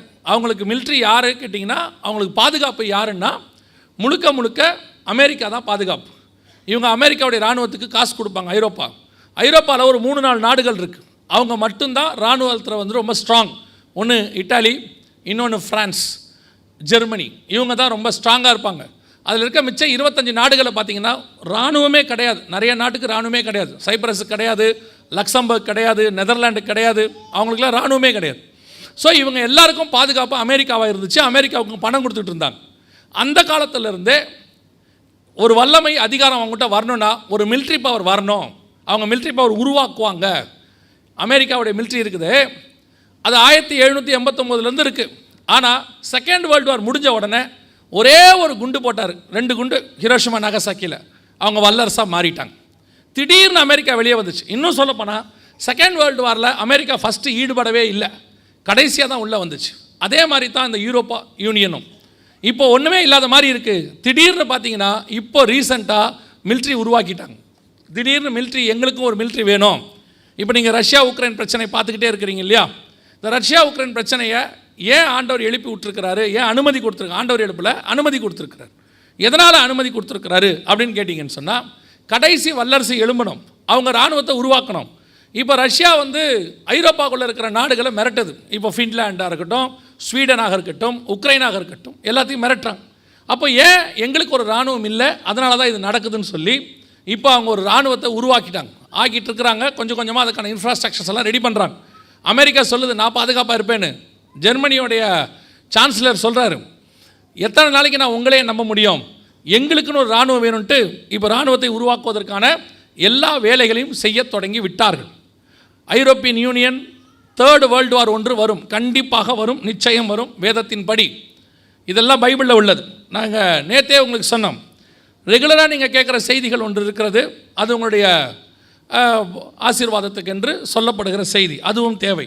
அதே நேரத்தில் வேதத்தில் உள்ள தீர்க்க தரிசன காரியங்களையும் நீங்கள் தெரிந்து கொள்ள வேண்டியிருக்கிறது. உலகத்தில் நடக்கிற சம்பவங்களும் பைபிளில் இருக்குது, அதுவும் உங்களுக்கு தேவை. எல்லா விதமான உபதேசமும் நமக்கு தேவை. பரிசுத்த ஆவியானவர் வரும்போது பாவத்தை குறித்தும் நீதியை குறித்தும் நியாய தீர்ப்பை குறித்தும் கண்டித்து கொண்டார். 3 வகையாக இருக்குது பரிசுத்த ஆவியானவருடைய மெசேஜ். பாவத்தை குறித்தும் இருக்கும், நீதியை குறித்தும் இருக்கும், நியாய தீர்ப்பை குறித்தும் இருக்கும். வெறும் பாவத்தை மட்டும் பேச முடியாது, வெறும் நீதியை பற்றும் பேச முடியாது, வெறும் நியாய தீர்ப்பையும் பேச முடியாது. சபைக்கு எல்லா செய்தியும் தேவைப்படுகிறது. அதன் அடிப்படையில் இப்போ உங்களுக்கு நியாய தீர்ப்பை குறித்து, கடைசி காலத்தில் நடக்க வேண்டிய அடையாளங்களை குறித்து சொல்லப்படுகிறது. இது வந்து நீங்கள் தெரிந்து கொண்டு ஆயத்தப்படுவதற்கான ஒரு வேலை நேரம். இப்போ கண்ணுக்கு முன்னாடி கடைசி சாம்ராஜ்யம் உருவாகுது. நம்ம கண்ணுக்கு முன்னாடி படிப்படியாக உருவாகிட்டே இருக்குது. முதல்ல அவங்க எழும்புனாங்க, 10 நாடு ஆனாங்க, எல்லாரையும் கூட சேர்த்தாங்க. அடுத்து அவங்களுடைய வல்லமை பணபலத்தை உயர்த்தினாங்க. இப்போது படைபலத்தையும் உயர்த்த தொடங்கி இருக்கிறார்கள். இதை ஒட்டி ஒரு 3ஆம் உலக யுத்தம் வரும். அது ரஷ்யா உக்ரைன் பிரச்சனையாக இருக்காது, ரஷ்யா இஸ்ரேலிய பிரச்சனையாக இருக்கும். இப்போ ரீசெண்ட் டேஸாக ஒரு வாரமாக பார்த்தீங்கன்னா ரஷ்யாவும் இஸ்ரேலும் மோத தொடங்கி இருக்கிறாங்க. ரஷ்யாவுடைய வெப்பன்ஸ் எல்லாம் இஸ்ரேலுக்கு எதிராக திரும்பிக்கிட்டு இருக்கு. இந்த காரியத்தில் தேர்டு வேர்ல்டு வார் வரும்போது அதன் முடிவில் அடுத்த வல்லரசாக யூரோப்பியன் யூனியன் உருவாகி நிற்கும். அந்த யூரோப்பியன் யூனியன் உருவாக்குவதற்கான அந்த வேலை தான் இப்பொழுது நடைபெற்று கொண்டிருக்கிறது. இப்போ அதுக்கான வேலை தான் கர்த்தர் அனுமதி கொடுத்திருக்கிறாரு. நம்ம கண்ணுக்கு முன்னாடி கடைசி கால சாம்ராஜ்யத்தினுடைய அடையாளங்கள் துல்லியமாக நிறைவேற தொடங்கி விட்டது. ஒரே யோசனை உள்ளவர்கள் எழும்பிட்டாங்க, வல்லமை அதிகாரத்தை பெற்றுக்கொள்ள தொடங்கி இருக்கிறாங்க. முடிவாக 3ஆம் உலகத்தின் முடிவில் யூரோப்பியன் யூனியனுடைய டிஜிட்டல் கரன்சி என்று சொல்லக்கூடியதான பணபலம் உலகம் முழுவதும் ஆளுகை செய்யும். எப்படி பவுண்டுக்கு பதிலாக டாலர், டாலருக்கு பதிலாக யூரோ. இப்போ கூட ரஷ்யாவும் சைனாவும் பேசியிருக்கிறாங்க, எங்களுக்கு வேறு கரன்சி கொண்டு வாங்க, அமெரிக்கா வேணான்னு. யூரோவை அவங்க கொண்டு வருவாங்க. ஸோ அடுத்து யூரோ வரும், அது டிஜிட்டல் கரன்சியாக இருக்க நிறைய வாய்ப்பு இருக்கிறது. அதுக்கு அடுத்து யூரோப்பியன் யூனியனுடைய மிக முக்கியமாக இராணுவம் எழும்பி முழு உலகத்தையும் தன் கண்ட்ரோலில் எப்படி அமெரிக்கா வச்சுக்கிச்சோ அதே மாதிரி இவங்க வச்சுக்கொள்வாங்க. இது கடைசியாய் வர வேண்டிய மிக முக்கியமான அடையாளம் நம் கண்களுக்கு முன்பாக உருவாகி விட்டது. இந்த காரியங்களை எல்லாம் ஒரு காலகட்டத்தில் 2008, 9, 10 சொல்லி கொண்டிருக்கும் போது ஒரு PhD முடித்த, அதாவது எஸ்கட்டாலஜியில் PhD முடித்த ஒரு மிகப்பெரிய ப்ரொஃபஸர் அவங்க கூப்பிட்டு ஒரு முறை பேசி கொண்டிருந்தாங்க. இந்த காரியங்களெல்லாம் அவங்ககிட்ட விவரமாக சொல்லிக்கிட்டு இருக்கும்போது அவங்க சொன்னாங்க, நாங்களும் இந்த வேலையை பண்ணிகிட்ருக்குறோம், ஆராய்ந்து கொண்டிருக்கிறோம். ஆனால் நாங்கள் வேறு விதமாக ஆராயிறோம். நாங்கள் வந்துட்டு இந்த 10 நாடுகள் என்பதை வேறு விதமாக பார்க்குறோம் அப்படின்லாம் சொன்னாங்க. அப்போ அவங்ககிட்ட சொன்னேன், நான் வேதத்தை வச்சு நடக்கிற அடையாளங்களை வச்சு தான் எடுக்கிறோம், ஆவியானவர் சொல்கிறது தான். ஸோ எனக்கு இதை தவிர வேறு ஒன்றும் தெரியாதுன்னு. அப்போ அந்த டாக்டர் சொன்னாங்க, நீங்கள் எதுக்கும் வேறு பக்கமாக நீங்கள் ஆராய்ச்சி பண்ணி பாருங்கள், வேறு ஏதாவது இருந்தாலும் இருக்கும் அப்படின்னாங்க. நான் எழுந்து வந்துட்டேன். அதற்கு பிறகு சில வருஷங்களில் அவர்கள் மரித்து போனார்கள். இப்போ அவங்க இல்லை. ஆனால் அதற்கு பிறகு அநேக அடையாளங்கள் வேதத்தில் சொன்னது துல்லியமாக அப்படியே நிறைவேறத் தொடங்கியது. எதுக்கு சொல்கிறேன்னா, ஒரு காலகட்டம் வரைக்கும் இதெல்லாம் இருக்காது, நடக்காது, வாய்ப்பில்லை அப்படின்னு சொல்லுவாங்க. பிறகு அது வசனத்தோடு ஒத்து போகும்போது அவர்கள் ஏற்றுக்கொள்கிறார்கள். இது நிறைய விஷயத்தில் எங்களுடைய விஷயங்களில் நடக்குது. இப்போது சில விஷயங்கள் பைபிளில் சொன்னது துல்லியமாக அப்படியே 100% நிறைவேறி இருக்கிறது. அதை தான் இப்போ நம்ம அடுத்து பார்த்துட்டு நம்ம ஜெபம் பண்ணி முடிக்க போகிறோம். வாசிங்கள், வெளிப்படுத்தின விசேஷம் 17ஆம் அதிகாரம் 3வது வசனத்தை வாசிங்கள். ஆவிக்குள் என்னை வனாந்திரத்திற்கு கொண்டு போனான். அப்பொழுது 7 தலைகளையும் 10 கொம்புகளையும் உடையதும் தூஷணமான நாமங்களால் நிறைந்ததுமான சிவப்பு நிறமுள்ள மிருகத்தின் மேல் ஒரு ஸ்திரீ இருக்க கண்டேன். கவனிங்கள், இங்கே யோவான் சில தரிசனங்களை பார்க்கிறார். அந்த தரிசனத்தில் ஒரு ஸ்திரீ மிருகத்தின் மேல் ஏறி இருக்கிறதை அவர் பார்க்கிறார். அதை பார்த்துட்டு 4வது வசனத்தில் சொல்கிறார், அந்த ஸ்திரீயை குறித்து நான் ஆச்சரியப்பட்டேன் அப்படின்னு சொல்கிறார். 6வது வசனத்தில் ஏன் என்ன எதை பற்றி சொல்லப்பட்டிருக்கு அப்படிங்கிறதுக்கு ஒரு ஆவிக்குரிய சத்தியம் அதுக்கு பின்னாடி இருக்குது. 5வது வசனத்தில் அது குறித்து மகாபாபிலோன்னு இருக்குது. அதுக்கு பின்னாடி வேறு சில காரியங்களும் இருக்குது. ஆனால் எழும்பி வரக்கூடியதான சாம்ராஜ்யத்தை ஆளுகை செய்யக்கூடிய நாடுகளை பற்றி தான் அங்கே இருக்குது. அந்த மிருகத்தை நீங்கள் பார்த்தீங்கன்னு சொன்னால் 7 தலைகளையும் 10 கொம்புகளை உடையதும் தூஷணமான நாமங்களால் நிறைந்ததுமான சிவப்பு நிறமுள்ள மிருகத்தின் மேல் ஒரு ஸ்திரீ ஏறி இருக்க கண்டேன். இப்போ இந்த யூரோப்பியன் யூனியன் ஐரோப்பாவுடைய ஒன்றியம்னு சொல்லுவாங்க. இந்த யூரோப்பியன் யூனியனுடைய சிம்பல் என்ன? நீங்கள் போயிட்டு இந்த ஒவ்வொரு நாட்டுக்கு ஒரு சிம்பல், ஒரு அடையாளம் வச்சுருக்கிறோம் இல்லையா? அதே மாதிரி யூரோப்பியன் யூனியனுக்கு எங்கே போனீங்கனாலும் ஒரு சிம்பல் இருக்கும். என்ன சிம்பல் இருக்கும் அப்படின்னு பார்த்தீங்கன்னு சொன்னால், இதுதான் யூரோப்பியன் யூனியனுடைய சிம்பல். எந்த இடத்துக்கு நீங்கள் போய் பார்த்தாலும் சொல்லி ஒரு ஸ்திரீ மிருகத்தின் மேல் ஏறி உட்கார்ந்துருக்கிற அடையாளத்தை அவர்கள் எல்லா இடத்துலையும் வச்சுருப்பாங்க. இப்போ நீங்கள் பார்க்கக்கூடிய அந்த பெரிய படம் என்பது அவங்க போடக்கூடிய மாதாந்திர பத்திரிகையில் வந்ததான ஒரு அட்டை படம். அதுக்கு பக்கத்தில் இருக்கிற எல்லாத்தையுமே நீங்கள் எடுத்துக்கிட்டிங்கன்னா, ஒவ்வொன்றா எடுத்துக்கிட்டிங்கன்னா, ஒரு சிலது வந்து coin, euro coin, 2 euro coin, நம்ம 2 ரூபான்னு சொல்கிற மாதிரி 2 யூரோ. அந்த காயினில் எடுத்து பின்பக்கம் பார்த்தீங்கன்னா ஒரு ஸ்திரீ மிருகத்தின் மேல் உட்காந்துருக்கிறது இருக்கும். அதற்கு கீழே உள்ளது வந்து UN, ஐக்கிய நாடுகள் சபை, இந்த யூரோப்பியன் யூனியனுக்கு கொடுத்த அடையாளம், ஒரு ஸ்திரீ மிருகத்தின் மேல் ஏறி வர்றது. லாஸ்ட்டில் உள்ளது ப்ளூ கலரில் மேலே இருக்கிறது பார்த்தீங்கன்னா ஒரு ஃபோன் கார்டு, அதுலேயும் ஒரு ஸ்திரீ மேலே உட்காந்துருக்கும். கீழே அதுக்கு அடுத்த உள்ள சிவப்பு கலரில் உள்ளது ஸ்டாம்ப், அதில் பார்த்தீங்கன்னாலும் ஒரு ஸ்திரீ மிருகத்தின் மேல் ஏறி உட்காந்துருக்கும். கடைசியாக கீழே உள்ளது யூரோப்பியன் யூனியன் பார்லிமெண்ட் வாசலில் இருக்கக்கூடியதான ஒரு சிலை. அந்த சிலையை பார்த்தீங்கன்னாலும் ஒரு ஸ்திரீ மிருகத்தின் மேல் ஏறி உட்காந்துருக்கும். இதை அங்கே போகும்போது பார்க்க நேர்ந்தது. ரொம்ப ஆச்சரியமாக இருந்துச்சு. எங்கே போனாலும் ஒரு ஸ்திரீ மிருகத்தின் மேல் ஏறி உட்காந்துருக்கிறத நீங்கள் பார்க்க முடியும் யூரோப்பியன் யூனியன் பார்லிமெண்ட்டில். இதை பார்த்தபோது ரொம்ப ஆச்சரியப்பட்டு இதோடைய விளக்கங்களை அங்கே இருக்கிறவங்ககிட்ட கேட்கலாம் அப்படின்னு சொல்லி போனபோது, ஸ்ட்ராஸ்பர்க்குங்கிற இடத்துல, அதாவது இது வந்து ஸ்ட்ராஸ்பர்க்குங்கிற இடத்துல இருக்குது, பெல்ஜியத்துக்கும் ஃப்ரான்ஸுக்கும் நடுவில் பார்டரில் யூரோப்பியன் யூனியன் பார்லிமெண்ட் இருக்கும். பார்லிமெண்ட் வாசலில் இந்த சிலை இருக்கும். நீங்கள் ஸ்ட்ராஸ்பர்க்கு போனீங்கன்னா இப்பயும் நீங்கள் பார்க்க முடியும். அங்கே போனபோது அங்கே பார்த்தீங்கன்னா ஒரு ஸ்திரீ மிருகத்தின் மேல் ஏறி உட்காந்துருக்கிறத அங்கே பார்க்க முடிஞ்சிச்சு. அப்போ அங்கே இருக்கிறவங்ககிட்ட கேட்டேன், இது ஏன் இப்படி ஒரு சிம்பல் வச்சுருக்கிறீங்க அப்படின்னு கேட்டபோது, அங்கே இருக்கிறவங்க தெரில, இது ஏதோ ஒரு அடையாளம் வச்சுருக்காங்க தெரில அப்படின்னு சொல்லிட்டாங்க. ஆனால் அதுக்கப்புறம் போய் பார்த்தீங்கன்னா யூரோப்பா என்பதற்கு என்ன அடையாளம் அப்படின்னு பார்த்தீங்கன்னா ஒரு ஸ்திரீ மிருகத்தின் மேல் ஏறி இருக்கிறது தான். யூரோப்புன்றதுக்கே நீங்கள் கூகுளில் போய் இமேஜஸில் போய் யூரோப்புடைய ஏன்ஷியன்ட் இமேஜஸ் அல்லது யூரோப்புடைய மாடல் என்னன்னு கேட்டிங்கன்னா ஒரு ஸ்திரீ மிருகத்து மேலே உட்காந்துருக்கிறது அவங்களுடைய சிம்பிள். கடைசி காலத்தில் யூரோப்பியன் யூனியன் எழும்பி வருவதற்கான அடையாளமாக ஆண்டவர் காட்டக்கூடிய ஒரு தரிசனத்தில் ஒரு ஸ்திரீ மிருகத்தின் மேல் உட்கார்ந்துருக்கிறத யோவானுக்கு காட்டுறார். இப்போ நம்ம காலத்தில் எங்கே பார்த்தீங்கன்னாலும் கடைசியாக எழும்பி வரக்கூடியது ஒரு ஸ்திரீ மிருகத்தின் மேல் உட்கார்ந்துருக்கிறது. அதிலும் குறிப்பாக இந்த சிம்பிள் இருக்குது பாருங்கள். இதில் பின்னாடி பார்த்தீங்கன்னா அந்த மிருகத்துக்கு பின்னாடி பார்த்தீங்கன்னா 10 ஸ்ட்ரைப்ஸ் இருக்குது, வரிகள். எனக்கு ரொம்ப ஆச்சரியம். என்ன காரணம் அப்படின்னா யூரோப்பியன் யூனியனில் 28 நாடு, இப்போ உக்ரைனை சேர்க்க போகிறாங்க, சேர்த்தா 29 இல்லைனா 28. இப்போது இந்த யூரோப்பியன் யூனியனில் 28 நாடுகள் இருக்கும்போது ஏன் இவங்க 10 ஸ்ட்ரைப்ஸ் மட்டும் வச்சுருக்கிறாங்க, 10 வரிகளை மட்டும் ஏன் போட்டு வச்சுருக்கிறாங்க? இதோட விவரம் அவங்களுக்கும் தெரியாது, சாதாரணமாக பார்த்தாலும் தெரியாது.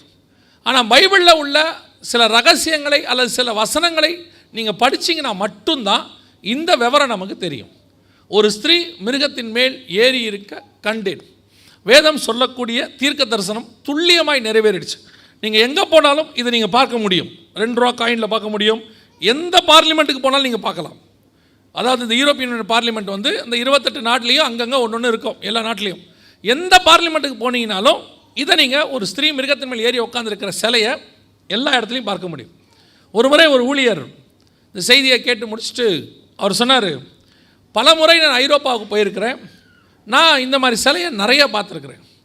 அப்போ நான் என்ன நினச்சேன்னா இது ஏதோ ஒரு ராணி போல், ராணியோடைய சிலையை எல்லா இடத்துலையும் வச்சுருக்கிறாங்க ஐரோப்பாவில் நான் நினச்சிக்கிட்டேன் அப்படின்னார். ராணி சிலை இது அல்ல. ராணி குதிரை மேலே உட்காந்துருக்கிறது விக்டோரியா ராணியை பற்றி மட்டும் ஒரு இடத்துல இருக்கும். மற்றபடி எங்கேயுமே ராணி சிலையில் உட்காந்துருக்கிறது இருக்காது, குதிரை மேலே உட்காந்துருக்கிறது இருக்காது. இது வேறு.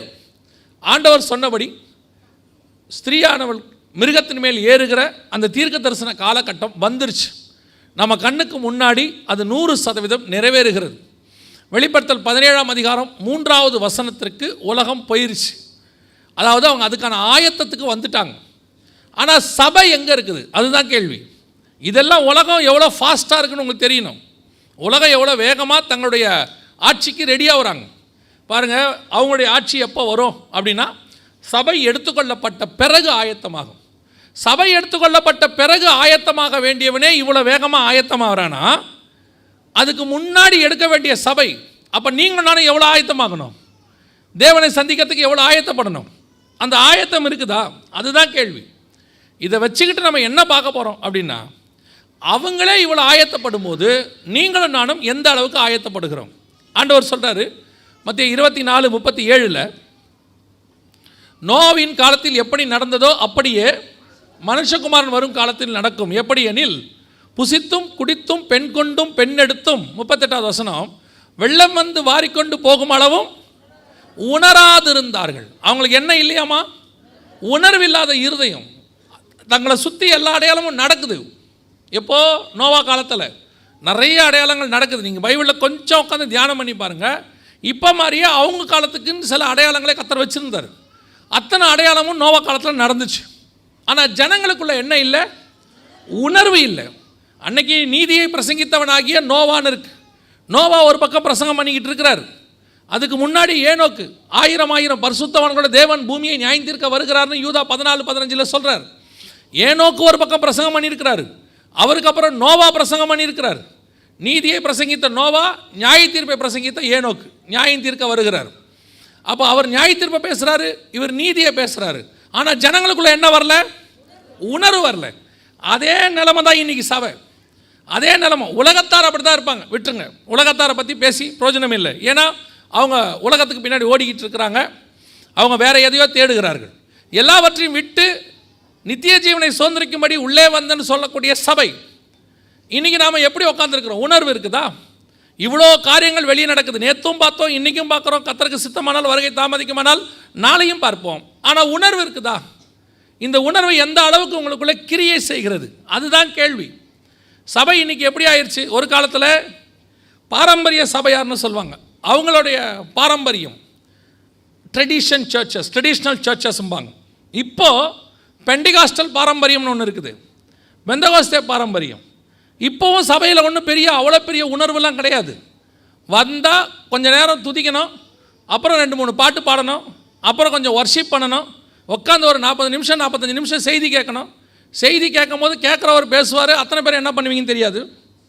முடித்த உடனே உங்களை எழுப்புறதுக்கு ஒரு அலாரம் வச்சுருக்குறோம், என் ஆத்மாவே கர்த்தரை ஸ்தோத்திரின்னு. எப்பேற்பட்ட தூங்குறவனே எழுந்திருவீங்க. கடைசியாக போகும்போது செருப்பு போடும் போதே செய்தியை மறந்துடுவீங்க. அவ்வளோதான். நிறைய சபைகள் அந்த நிலைமையில தான் இன்றைக்கி இருக்குது. உணர்வில்லாத இருதயம். சர்ச்சுக்கு வந்துட்டு போனால் போதும், அட்டண்டன்ஸ் போட்டால் போதும். ஏன் பாரம்பரிய சபையார் என்ன சொல்லிக்கிட்டு இருந்தோம் ஒரு காலத்தில், நாம் வந்துட்டு அவங்க ஒரு சர்ச்சில் மெம்பராக இருக்காங்க, கல்றைக்காக இடம் தேடுறாங்க, அவ்வளோதான், மற்றபடி ஆவியும் இல்லை அனலும் இல்லை. இங்கே எல்லாமே இருக்குது, ஆனால் அனல் எங்கே? என்ன ஆயத்தம் இருக்குது?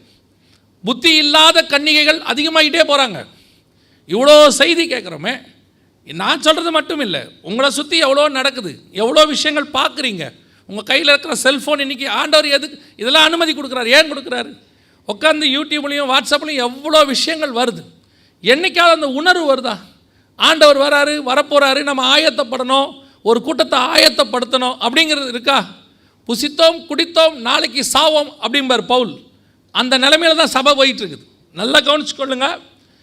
ஆண்டவர் சபைக்கு எச்சரிப்பு கொடுப்பார், ஆனால் அந்த எச்சரிப்பை கேட்டு ஆயத்தப்பட வேண்டியது நம்முடைய வேலை. நிர்விசானமாக விட்டுட்டிங்கன்னா உங்களுக்கு தான் நஷ்டம். உணர்வில்லாத இருதயம். வெள்ளம் வந்து வாரிக்கொண்டு போகும் அளவும் உணர்வில்லை. இன்றைக்கி நிறைய சபைகள், குறிப்பாக ஆவிக்குரிய சபைகளுடைய நிலைமை இதுதான், உணர்வில்லாத இருதயம். ஏதோ நாங்களும் சபையில் இருக்கிறோம், இப்போ அவங்கள விட நமக்கு என்ன பிரச்சனை? பாரம்பரிய சபையாரை விட என்ன பிரச்சனை? நம்மெல்லாம் பரலோகத்துக்கு போயிடுவோங்கிற நம்பிக்கையில் வந்து உட்காந்துருக்கோம், அவ்வளோதான். அந்த நம்பிக்கையில் உட்காந்துட்டு நாம் இன்னும் ஆயத்தப்படாமல் உட்காந்துருக்கிறோம். நல்லா தெரிஞ்சுக்கொள்ளுங்க, உலகம் 17:3 போயிருச்சு, நீங்கள் இன்னும் 3ஆம் அதிகாரத்திலே உட்காந்துருக்கிறீங்க. இதோ நான் வாசப்படியில் நின்று கதவை தட்டுகிறேன், ஒருவன் என் சத்தத்தை கேட்டு திறந்தால் பிரவேசித்து போஜனம். ஆமாம், இன்றைக்கி சபை அங்கே தான் இருக்குது. வாக்குத்தத்தம், ஆசீர்வாதம், போஜன பானம், என்ன பண்ணணும் ஏது பண்ணணும் இன்னும் அதிலே தான் இருக்குது. வருகை வந்தால் இந்த நிமிஷம் யார் போவோம் அப்படின்னு கேட்டு பாருங்கள். எத்தனை பேருக்கு அந்த ஆயத்தம் இருக்குன்னு கேளுங்க. நம்மால் யார் போக மாட்டான்னு சொல்லுவான். நீங்கள் வேணால் கேட்டு பாருங்கள், யார் போக மாட்டேன்னு அவன் சொல்லுவான் கரெக்டாக. சிஎஸ்ஐக்காரங்களை கேட்டு பாருங்கள், ஆர்சிக்காரன் போக மாட்டேன்பா. சிபிஎம்காரனை கேளுங்க, நம்ம யாரும் போக மாட்டேன்ருவான், அவங்க மட்டும்தான் போவான்பா. இப்போ நம்மளை கேளுங்க, நீங்கள்லாம் போவீங்களா? கர்த்தரே அறிவார். ஏன்னா நம்ம யாருக்குமே என்ன செய்யாது, போவோமான்னு தெரியாது. எலியாவை கேளுங்க, நான் இன்றைக்கி எடுத்துக்கொள்ளப்பட போகிறேன். தெரியுமா தெரியாதா? எலியாவுக்கு தெரியும். எலிசாவை கேளுங்க, எலியா போகிறது தெரியுமா தெரியாதா? இன்று உம்முடைய எஜமான் எடுத்துக்கொள்ளப்பட போகிறார், உமக்கு தெரியுமா? அவன் என்ன சொல்கிறான்? எனக்கு தெரியும், நீங்கள் சும்மா இருங்கள். தீர்க்கதரிசிகள் புத்திரர் 4 ஊர்லேயும் இருக்கான். கில்கால்லையும் இருக்கான், எரிகோலையும் இருக்கான், யோர்தான்லையும் இருக்கான், எல்லா இடத்துலையும் இருக்கான். ஒவ்வொரு இடத்துலையும் தீர்க்கதரிசி புத்திரர் வந்து எலிசா கிட்ட சொல்கிறான், இன்று உம்முடைய எஜமான். அப்போ எலியா பரலோகத்துக்கு போக போகிறாருங்கிறது எலியாவுக்கும் தெரியுது, எலிசாவுக்கும் தெரியுது, அந்த ஊரில் இருக்கிற எல்லா தீர்க்கதரிசிக்கும் தெரியுது. அவன் என்னமோ அமெரிக்கா புறப்பட்டு போகிற மாதிரி இருக்கு பாருங்க, எல்லாருக்கும் தெரியுது. அவன் போகிறான், இன்னைக்கு போகிறான்றாங்க. இன்று உம்முடைய எஜமான் எடுத்துக்கொள்ளப்பட போகிறார். நீங்கள் நானும் போகிறது நமக்கு தெரியுமா? முதல்ல ஊரை விட்டுருங்க, நமக்கு தெரியுமா? நீ வருகையில் போவியா? ஜோமனும் கம்யூனை கையில் கொடுத்தா வாயில் போட முடியுமா? உடனே வாயில் போட முடியுமா? முடியாது. கை உதறது. ஏன்? போன மாதம் 1ஆம் தேதி தானே கம்யூனியன் கொடுத்தோம், இந்த மாதம் 1ஆம் தேதி தானே கம்யூனியன் கொடுக்குறோம். நடுவில் 30 நாள் தானே ஆயிருக்கு. அதுக்குள்ளே என்ன ஆயிடுச்சு? கதை முடிஞ்சு. அதுக்கப்புறம் வேறு யாரையாவது கேட்டு பாருங்கள். வீட்டில் இருக்கிற வீட்டம்மாவை கேளுங்க, உங்கள் வீட்டுக்காரர் எடுத்துக்கொள்ளப்படுவாரா? யார் இவரா? அந்த அம்மா கேட்குற முதல் கேள்வி, யார் இவர்? கேட்டு பாருங்க. நீங்கள் அவரை கேளுங்க, பரவாயில்ல, இந்த அம்மா அவங்க கூட பரலோகத்துக்கு வருமா? வந்தால் அது எப்படி பரலோகமாக இருக்கும்? அவங்க கேட்குற கேள்வி அதுதான். அந்த அம்மா வந்துட்டு அது எப்படி பரலோகமாக இருக்கும்? ஒரு ஒரு ஒரு பாஸ்டர்மா கேட்டாங்க. நைட்டு இந்த மாதிரி மீட்டிங் முடிச்சுட்டு போகும்போது சாப்பாடு போட்டாங்க. நான் உட்காந்துருக்கும் போது அவரும் உட்காந்துருக்கார், ஊழியக்காரன். பாஸ்டர்மா அவரை கேட்குறாங்க, ஏன்பா பரலோகத்துக்கு போகும்போது என்னையும் நீங்கள் கூட்டிகிட்டு தானே போவீங்க, அவர் சொன்னார், அங்கே ஒருத்தர் தெரியாதும்மா. என்னப்பா தெரியாதா? அதனால தான்மா அதுக்கு பேர் பரலோகம். கரெக்டாக சொன்னார். ஆனால் அவர் எதுக்கு சொல்கிறேன், இன்றைக்கி நம்ம போகிறோமான்றது நமக்கே டவுட்டில் இருக்குது. உட்காந்து ஜெபம் பண்ண வேண்டியிருக்கு, ஆராய்ந்து பாருங்கள் இருக்கு. நம்மை நாமே நிதானத்தை அறிந்தோமானால் நாம் ஒவ்வொரு நாளும் அது செய்ய வேண்டியிருக்கு. நம்ம போகிறது நம்ம வீட்டாருக்கும் தெரியாது. இதில் தாண்டி எப்படி நம்ம ஊர்க்காரங்கிட்ட கேட்குறது? ஊரில் இருக்க தீர்க்கதரிசி புத்தர்கிட்ட போய் எப்படி கேட்குறது? நான் பரலோகத்துக்கு போவேன்னா கொஞ்சம் ஜெபம் பண்ணி சொல்லுங்கள், நான் சொல்ல முடியும்? கவனிச்சுக்கொள்ளுங்க. கண்களுக்கு முன்பாக எல்லாம் தயாராக இருக்கிறது. ஆண்டவர் அடையாளங்களைத்தான் காட்டுவார். ஆயத்தப்பட வேண்டியது உங்கள் வேலை தான். அவர் மணவாளன் வருகிறார் என்கிற சத்தம்தான் கேட்கும். ஆண்டவர் திரியை ரெடி பண்ணி எண்ணெய் ஊற்ற மாட்டார். திரியை ரெடி பண்ணி எண்ணெய் ஊற்ற வேண்டியது உங்கள் வேலை. நம்ம நிறைய பேர் நினச்சிட்ருக்குறோம், என்ன நினச்சிட்ருக்குறோம், தசமாம் காணிக்க கொடுக்குறோம், அதனால் நம்மளை கண்டிப்பாக ஆண்டவர் கூட்டிகிட்டு போவார். அப்படிலாம் கூட்டிகிட்டு போக மாட்டார். இன்னும் கொஞ்சம் பேருக்கு நம்பிக்கை இருக்குது, நான் ஏஜி மெம்பர், நான் வந்துட்டு ஏசிஏ மெம்பர், நான் குட் சமாரிட்டனில் இருக்கேன், அதனால் ஃபஸ்ட்டு ஆண்டவர் கூட்டு போவார். இங்கே கோட்டா சிஸ்டம்லாம் கிடையாது, எந்த கோட்டாவும் கிடையாது. புரியுதா? இந்த டினாமினேஷன் எல்லாம் இங்கே தான். காலத்தின் கட்டாயம் நாம் பிரிஞ்சிருக்கிறோம். பரலோகத்தின் வாசலில் 2 சாட்சி தான். 1, உண்மையும் உத்தம் உள்ளவனே உள்ளே வா. 2, அக்கிரம செய்கைக்காரனே அப்படியே போயிரு. 2 சாட்சி தான். அதில் பரலோகத்தின் வாசலில் டினாமினேஷன் சொல்லிலாம் கூப்பிட மாட்டாங்க. சிபிஎம் ரைட்டில் வா, சிஎஸ்ஐ லெஃப்டில் வான்னு. அங்கே எதுவுமே கிடையாது. உண்மை உத்தம் இருந்தால் உள்ளே போவீங்க. நிறைய பேர் நினச்சிட்டு தெரியுறான். ஒரு பிரதர் சொல்வார், பாஸ்டர் நீங்கள் போகும்போது தயவு செஞ்சு என்னை கூட்டிகிட்டு போகணும்பார். நான் சொன்னேன், நான் திரும்பி கூட பார்க்க மாட்டேன். ஏன்னா லோத்து மனைவி நிலைமை வந்து போச்சோம், நம்ம யார் செய்கிறது? நம்ம பார் நேராக உள்ளே போனோமா, சிங்காசனத்துக்கு பக்கத்தில் உட்காந்தோமா, நம்ம ஏன் திரும்புவானே? நிறைய பேர் நினச்சிட்டு இருக்கிறாங்க. பாருங்க, ஊழியத்துக்கு கொடுப்பது நல்லது, ஊழியக்காரங்களுக்கு கொடுப்பது நல்லது, மிஷினரிகளுக்கு கொடுப்பது நல்லது, ஏழைகளுக்கு கொடுப்பது நல்லது. ஆனால் இதெல்லாம் பரலோகத்துக்கு கூட்டிகிட்டு போகணும்னு நினைக்காதீங்க. எலிஜிபிலிட்டி வேறு. எலிஜிபிள் ஆனால் இதெல்லாம் உங்களுக்கு கூட சேர்ந்து உதவி செய்வாங்க. எலிஜிபிளே ஆவாட்டி, ஆயத்தமே இல்லாவிட்டா, இவ்வளோத்தையும் செஞ்சுட்டு பாவம் செஞ்சிங்கன்னா எப்படி பரலோகத்துக்கு போவிய? இதைத்தான் உலகத்தானும் சொல்கிறான். எல்லா பாவத்தையும் செஞ்சுட்டு தானம் தர்மம் பண்ணால் பரலோகத்துக்கு போயிடுவேங்கிறான். அதே தான் நீங்களும் சொல்கிறீங்க. அப்படியெல்லாம் போக முடியாது. ஒவ்வொரு நாளும் ஆயத்தப்படணும். கர்த்தர் வரும்போது ஒரு இமைப்பொழுது, ஒரு நிமிஷம்தான். உலகம் 17ஆம் அதிகாரத்துக்கு போயிருச்சு. இனி காலம் கண்டிப்பாக செல்லாது. கிடைக்கிற ஒவ்வொரு நிமிஷத்தையும் தேவ சமூகத்தில் செலவிடணும். கர்த்தரை எப்பொழுதும் முன்பாக வைக்கணும். நோவா தேவனோடு கூட சஞ்சரித்து கொண்டிருந்தான். ஏனோக்கு தேவனோடு கூட சஞ்சரித்து கொண்டிருந்தான். அதே மாதிரி நீங்களும் சஞ்சரிக்க தொடங்கினாதான் ஒன்று எடுத்துக்கொள்ளப்படுதல், இல்லை காப்பாற்றப்படுதல். எது இருந்தாலும் நீங்கள் சஞ்சரித்தால் மட்டுமே போக முடியும். அல்லேலூயா. ஆண்டவர் சொன்னபடி வெளிப்படுத்தல் 17:3 ஸ்திரீ மிருகத்தின் மேல் ஏறுகிறது 100% ஆம் என்றும் ஆமீன் என்றும் நிறைவேறிவிட்டது. இந்த காரியங்களெல்லாம் போயிட்டு அங்கே ஃபோட்டோஸ் எல்லாம் எடுத்துகிட்டு எல்லாம் பண்ணிகிட்டு இருக்கும்போது எல்லாத்தையும் எடுத்துகிட்டு வந்துட்டோம். வந்த பிறகு ஆச்சரியமான ஒரு காரியம் அங்கே பார்த்தோம். அந்த எடுத்த ஃபோட்டோவில் நான் பார்த்தேன். இப்போ நீங்கள் வாசிங்க, அதுக்கு பிறகு நான் உங்களுக்கு அந்த எவிடன்ஸ் காட்டுறேன். தானியேல் புஸ்தகம் அந்த 7ஆம் அதிகாரத்தையே வாசிங்க. தானியேல் புஸ்தகம் 7ஆம் அதிகாரம் 2வது வசனத்தை வாசிங்க பார்ப்போம். 7:2. தானியேல் சொன்னது, ராத்திரி காலத்தில் எனக்கு உண்டான தரிசனத்திலே நான் கண்டது என்னவென்றால், இதோ வானத்தின் 4 காற்றுகளும் பெரிய சமுத்திரத்தின் மேல் அடித்தது.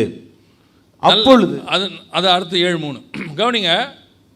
தானியேல் பார்க்குற தரிசனத்தில் ஒரு காற்று, 4 காற்று 4 பக்கத்துலேருந்து வீசுது. ஒவ்வொரு காற்று வீசும் போதும் ஒரு மிருகம் எழும்பி வருது. ஒவ்வொரு மிருகமும் ஒரு ராஜ்யம். அதுக்கு முன்னாடி காற்று என்பது தூதர்களை குறிக்கிறது. அந்தந்த ராஜ்யத்துக்குரிய தூதர்கள் அது இறங்கி, ஏன்னா சங்கீதத்தில் அப்படி இருக்குது, உங்களுடைய ஊழியக்காரரை அக்னி ஜுவாலையாகவும் தூதர்களை காற்றுகளாகவும் பயன்படுத்துகிறீர். அந்த தூதன் அந்த ஆட்சியை செய்கிறவன். இப்போ பார்த்தீங்கன்னா பெர்ஷியா தேசத்து அதிபதியோடு நான் யுத்தம் செய்ய போகிறேன் அப்படின்னு சொல்லுவாங்க 10ஆம் அதிகாரத்தில். ஏன்னா அந்த தூதன், அந்த பிசாசு அவனுக்குள்ளே இருக்கும். அந்த மாதிரி தான் தள்ளப்பட்ட தூதன் அவன். அந்த மாதிரி தான் இங்கே ஒரு காற்று வீசுகிறது அப்படின்னு இருக்கு. என்ன ஆச்சரியம் அப்படின்னா, இது தானியேல் 7:2 இருக்குது. இது கொடுக்கப்பட்டு 2500 வருஷம் ஆயிடுச்சு. இப்போ யூரோப்பியன் யூனியனில் பார்லிமெண்ட் வாசலில் ஸ்ட்ராஸ்பர்கில் ஒவ்வொரு அடையாளத்தை வச்சுருக்கும் போது இந்த அடையாளமும் அங்கே இருந்துச்சு. இதில் நீங்கள் பார்த்தீங்கன்னு சொன்னால், இது நைட்டில் நான் போய் எடுத்ததுனால எனக்கு அந்த ஃப்ளாஷ் லைட்டை வச்சு எடுக்க முடிச்சு. அப்போ நான் சொல்கிறது இது வந்து ஒரு 10 வருஷத்துக்கு முன்னாடி எடுத்தது, அன்னைக்கு உள்ள ஃபோனில் உள்ள கேமராவில் எடுத்தது. அதனால் அங்கே வாசலில் வச்சுருக்குறாங்க. என்ன வச்சுருக்குறாங்கன்னா, எ வின் ஃப்ரம் யூரோப், ஐரோப்பாவிலிருந்து ஒரு காற்று வீச போகிறதுன்னு போட்டிருக்கிறாங்க. இவங்க பிப்ளிகளையும் வச்சுருக்கிறாங்கன்னா இல்லை, அதுக்கு பின்னாடி ஒரு கதை எழுதியிருக்கிறாங்க கீழே. அந்த காற்று எப்படி வீச போகுது, எப்படி உலகத்தை பிடிக்க போகுது, எல்லாத்தையும் கீழே எழுதியிருக்கிறாங்க. மொத்தம் எழுதியிருக்காங்க, 2 லாங்குவேஜில் எழுதியிருக்கிறாங்க. அதில் என்ன ஆச்சரியன்னா, தங்களுடைய அரசாட்சி ஆரம்பிக்கிறத அவங்க மென்ஷன் பண்ணும்போது எப்படி மென்ஷன் பண்ணுறாங்கன்னா, ஒரு காற்று ஐரோப்பாவிலிருந்து வீசப்போகிறதுன்னு போட்டிருக்கிறாங்க. தானியேல் புத்தகம் 7:2 சொல்லுது, பூமியின் 4 திசைகளிலிருந்தும் 4 காற்றுகள் வீச கண்டேன். 4வது மிருகத்தினுடைய காற்று, 4வது ராஜ்யம். இப்போ இவங்க சொல்கிறாங்க எங்கள் காற்று வீச போகுதுன்னு சொல்கிறாங்க. இதை எவ்வளோ பெரியதான ஒரு ஒத்துமை பாருங்கள். பைபிளில் சொன்ன தீர்க்க தரிசனம், பைபிளில் ஆண்டவர் சொன்ன ஒவ்வொரு விஷயமும் வெளியரங்கமாய் நிறைவேறிக்கிட்டே இருக்கும். அந்த வெளியரங்கமாக நிறைவேற அடையாளத்தை ஒன்று நீங்கள் கண்டுபிடிக்கணும், இல்லை யாரை கொண்டாவது கர்த்தர் தெரியப்படுத்துவார். இப்போது யாக்கோபிலே ஒரு நட்சத்திரம் தோன்றும் அப்படின்னு பிழையாம் சொல்லுவாப்புல. கரெக்டாக இயேசு பிறக்கும் போது என்ன வரும்? ஒரு நட்சத்திரம் தோன்றும். லிட்ரலாகவும் நடக்கும். அந்த நட்சத்திரங்கிறது இயேசுவையும் குறிக்கும். நட்சத்திரம் தோன்றும்னு பிழையாம் சொல்லுவாப்புல. இப்போ நட்சத்திரம் தோன்றிடுச்சு, ஆனால் நட்சத்திரம் தோன்றினதை இஸ்ரவேலர்களுக்கு புரியலை. இப்போ அதை சொல்கிறதுக்கு யார் வர வேண்டி இருக்குது? சாஸ்திரிகள் வர வேண்டியிருக்கு. வந்து அவன் நட்சத்திரத்துடைய சொல்லி ஏரோதுகிட்ட சொல்லி இஸ்ரவேல் ஜனங்கள் அத்தனை பேருக்கு எருசலேமில் உள்ளவங்களுக்கு இயேசு பிறந்திருக்கிறார்னு தெரியப்படுத்தணும். நட்சத்திரம் வந்துருச்சு, அதை சொல்கிறதுக்கு வேற ஒரு ஆள் வரணும். அதே மாதிரி தான் ஒவ்வொரு காலகட்டத்திலும் ஒவ்வொரு தீர்க்க தரிசனம் நிறைவேறும் போது அந்த தீர்க்க தரிசனத்தை ஆண்டவர் உலகத்திற்கு ஒவ்வொருத்தரை கொண்டு தெரியப்படுத்திக்கிட்டே வரார். இப்போது யூரோப்பியன் யூனியனில் அவங்களே அந்த போர்டை வச்சுருக்கிறாங்க. அவங்களே அந்த போர்டை தெளிவாக வச்சுருக்கிறாங்க, எ வின் ஃப்ரம் யூரோப். இப்போ வசனத்தை வச்சுக்கிட்டு நீங்களும் நானும் அதை படிக்க வேண்டியது மட்டும்தான் பாக்கி. கர்த்தர் சொன்ன கடைசி சாம்ராஜ்யம் நல்லா தெரிஞ்சுக்கொள்ளுங்க. நேபுகாத் நேச்சார் வரப்போகிறான் அப்படின்னு சொல்லி எரேமியா சொல்கிறார்.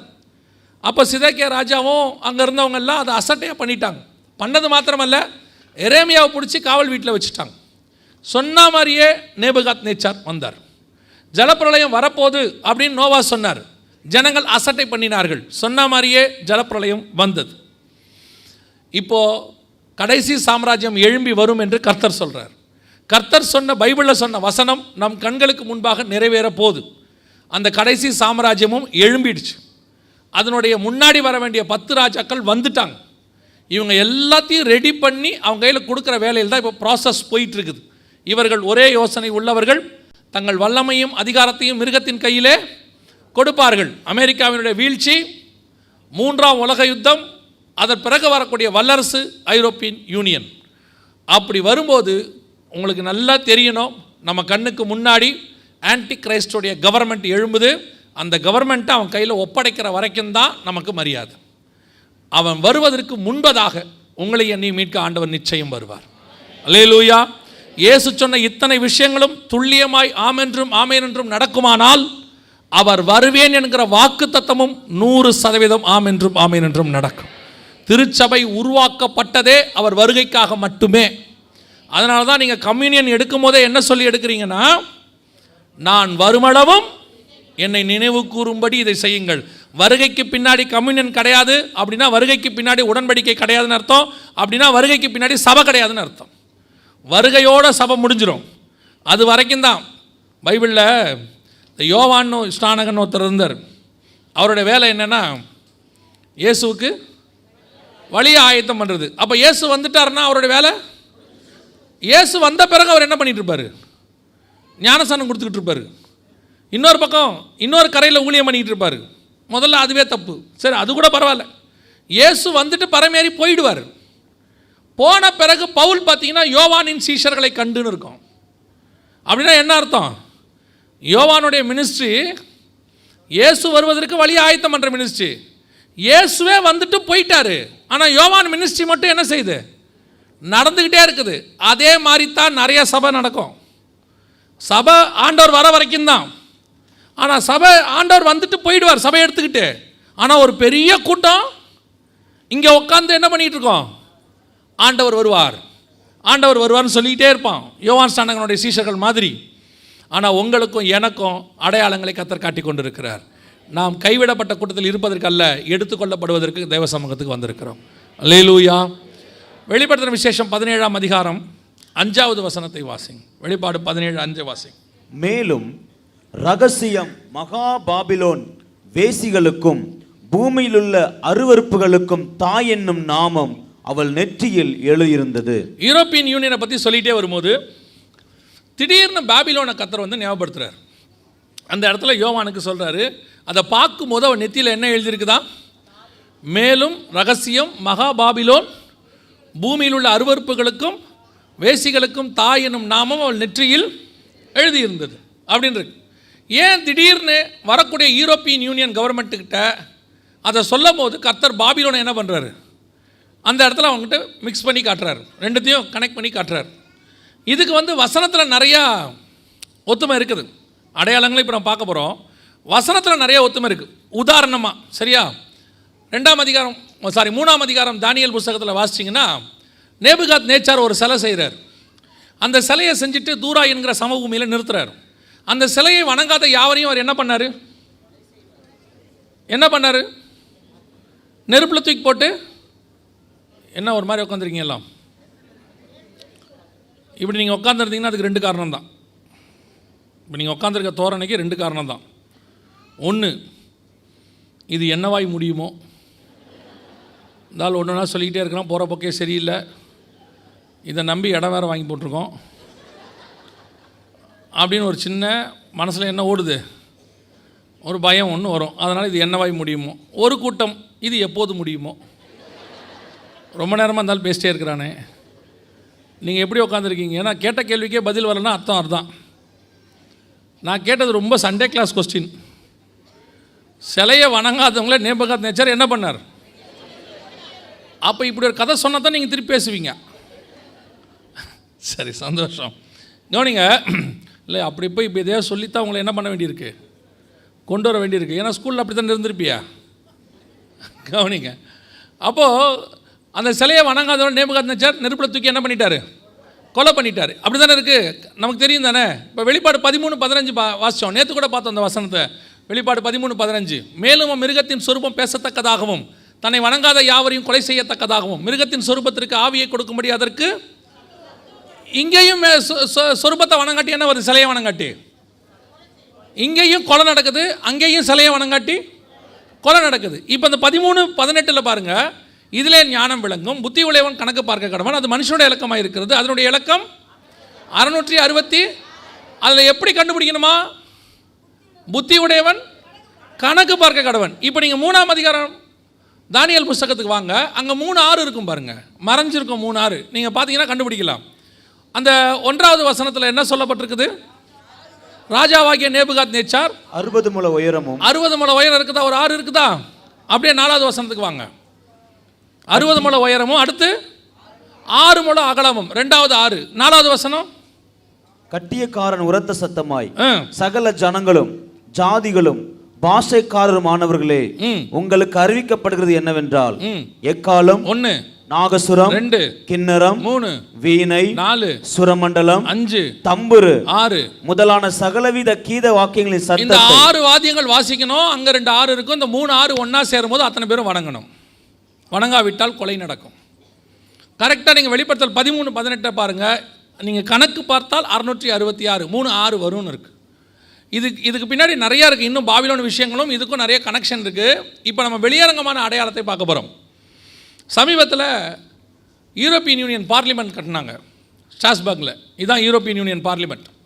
இந்த பார்லிமெண்ட்டோடைய அமைப்பு முழுக்க எப்படி இருக்கும்னு கேட்டிங்கன்னா, அப்படியே பாபிலோன் வடிவில் இருக்கும். பாபிலோன் கட்டடம் எப்படிப்பட்டது அப்படின்னு கேட்டிங்கன்னா, அன்ஃபினிஷ்டு கன்ஸ்ட்ரக்ஷன் அப்படின்னு சொல்லுவாங்க. அதாவது கட்டி முடிக்கப்படாத கட்டடக்கலை, பாதியிலே நிற்கும். இப்போ புதுசாக இப்போ நிறைய பேர் அப்படி கட்டுறான்.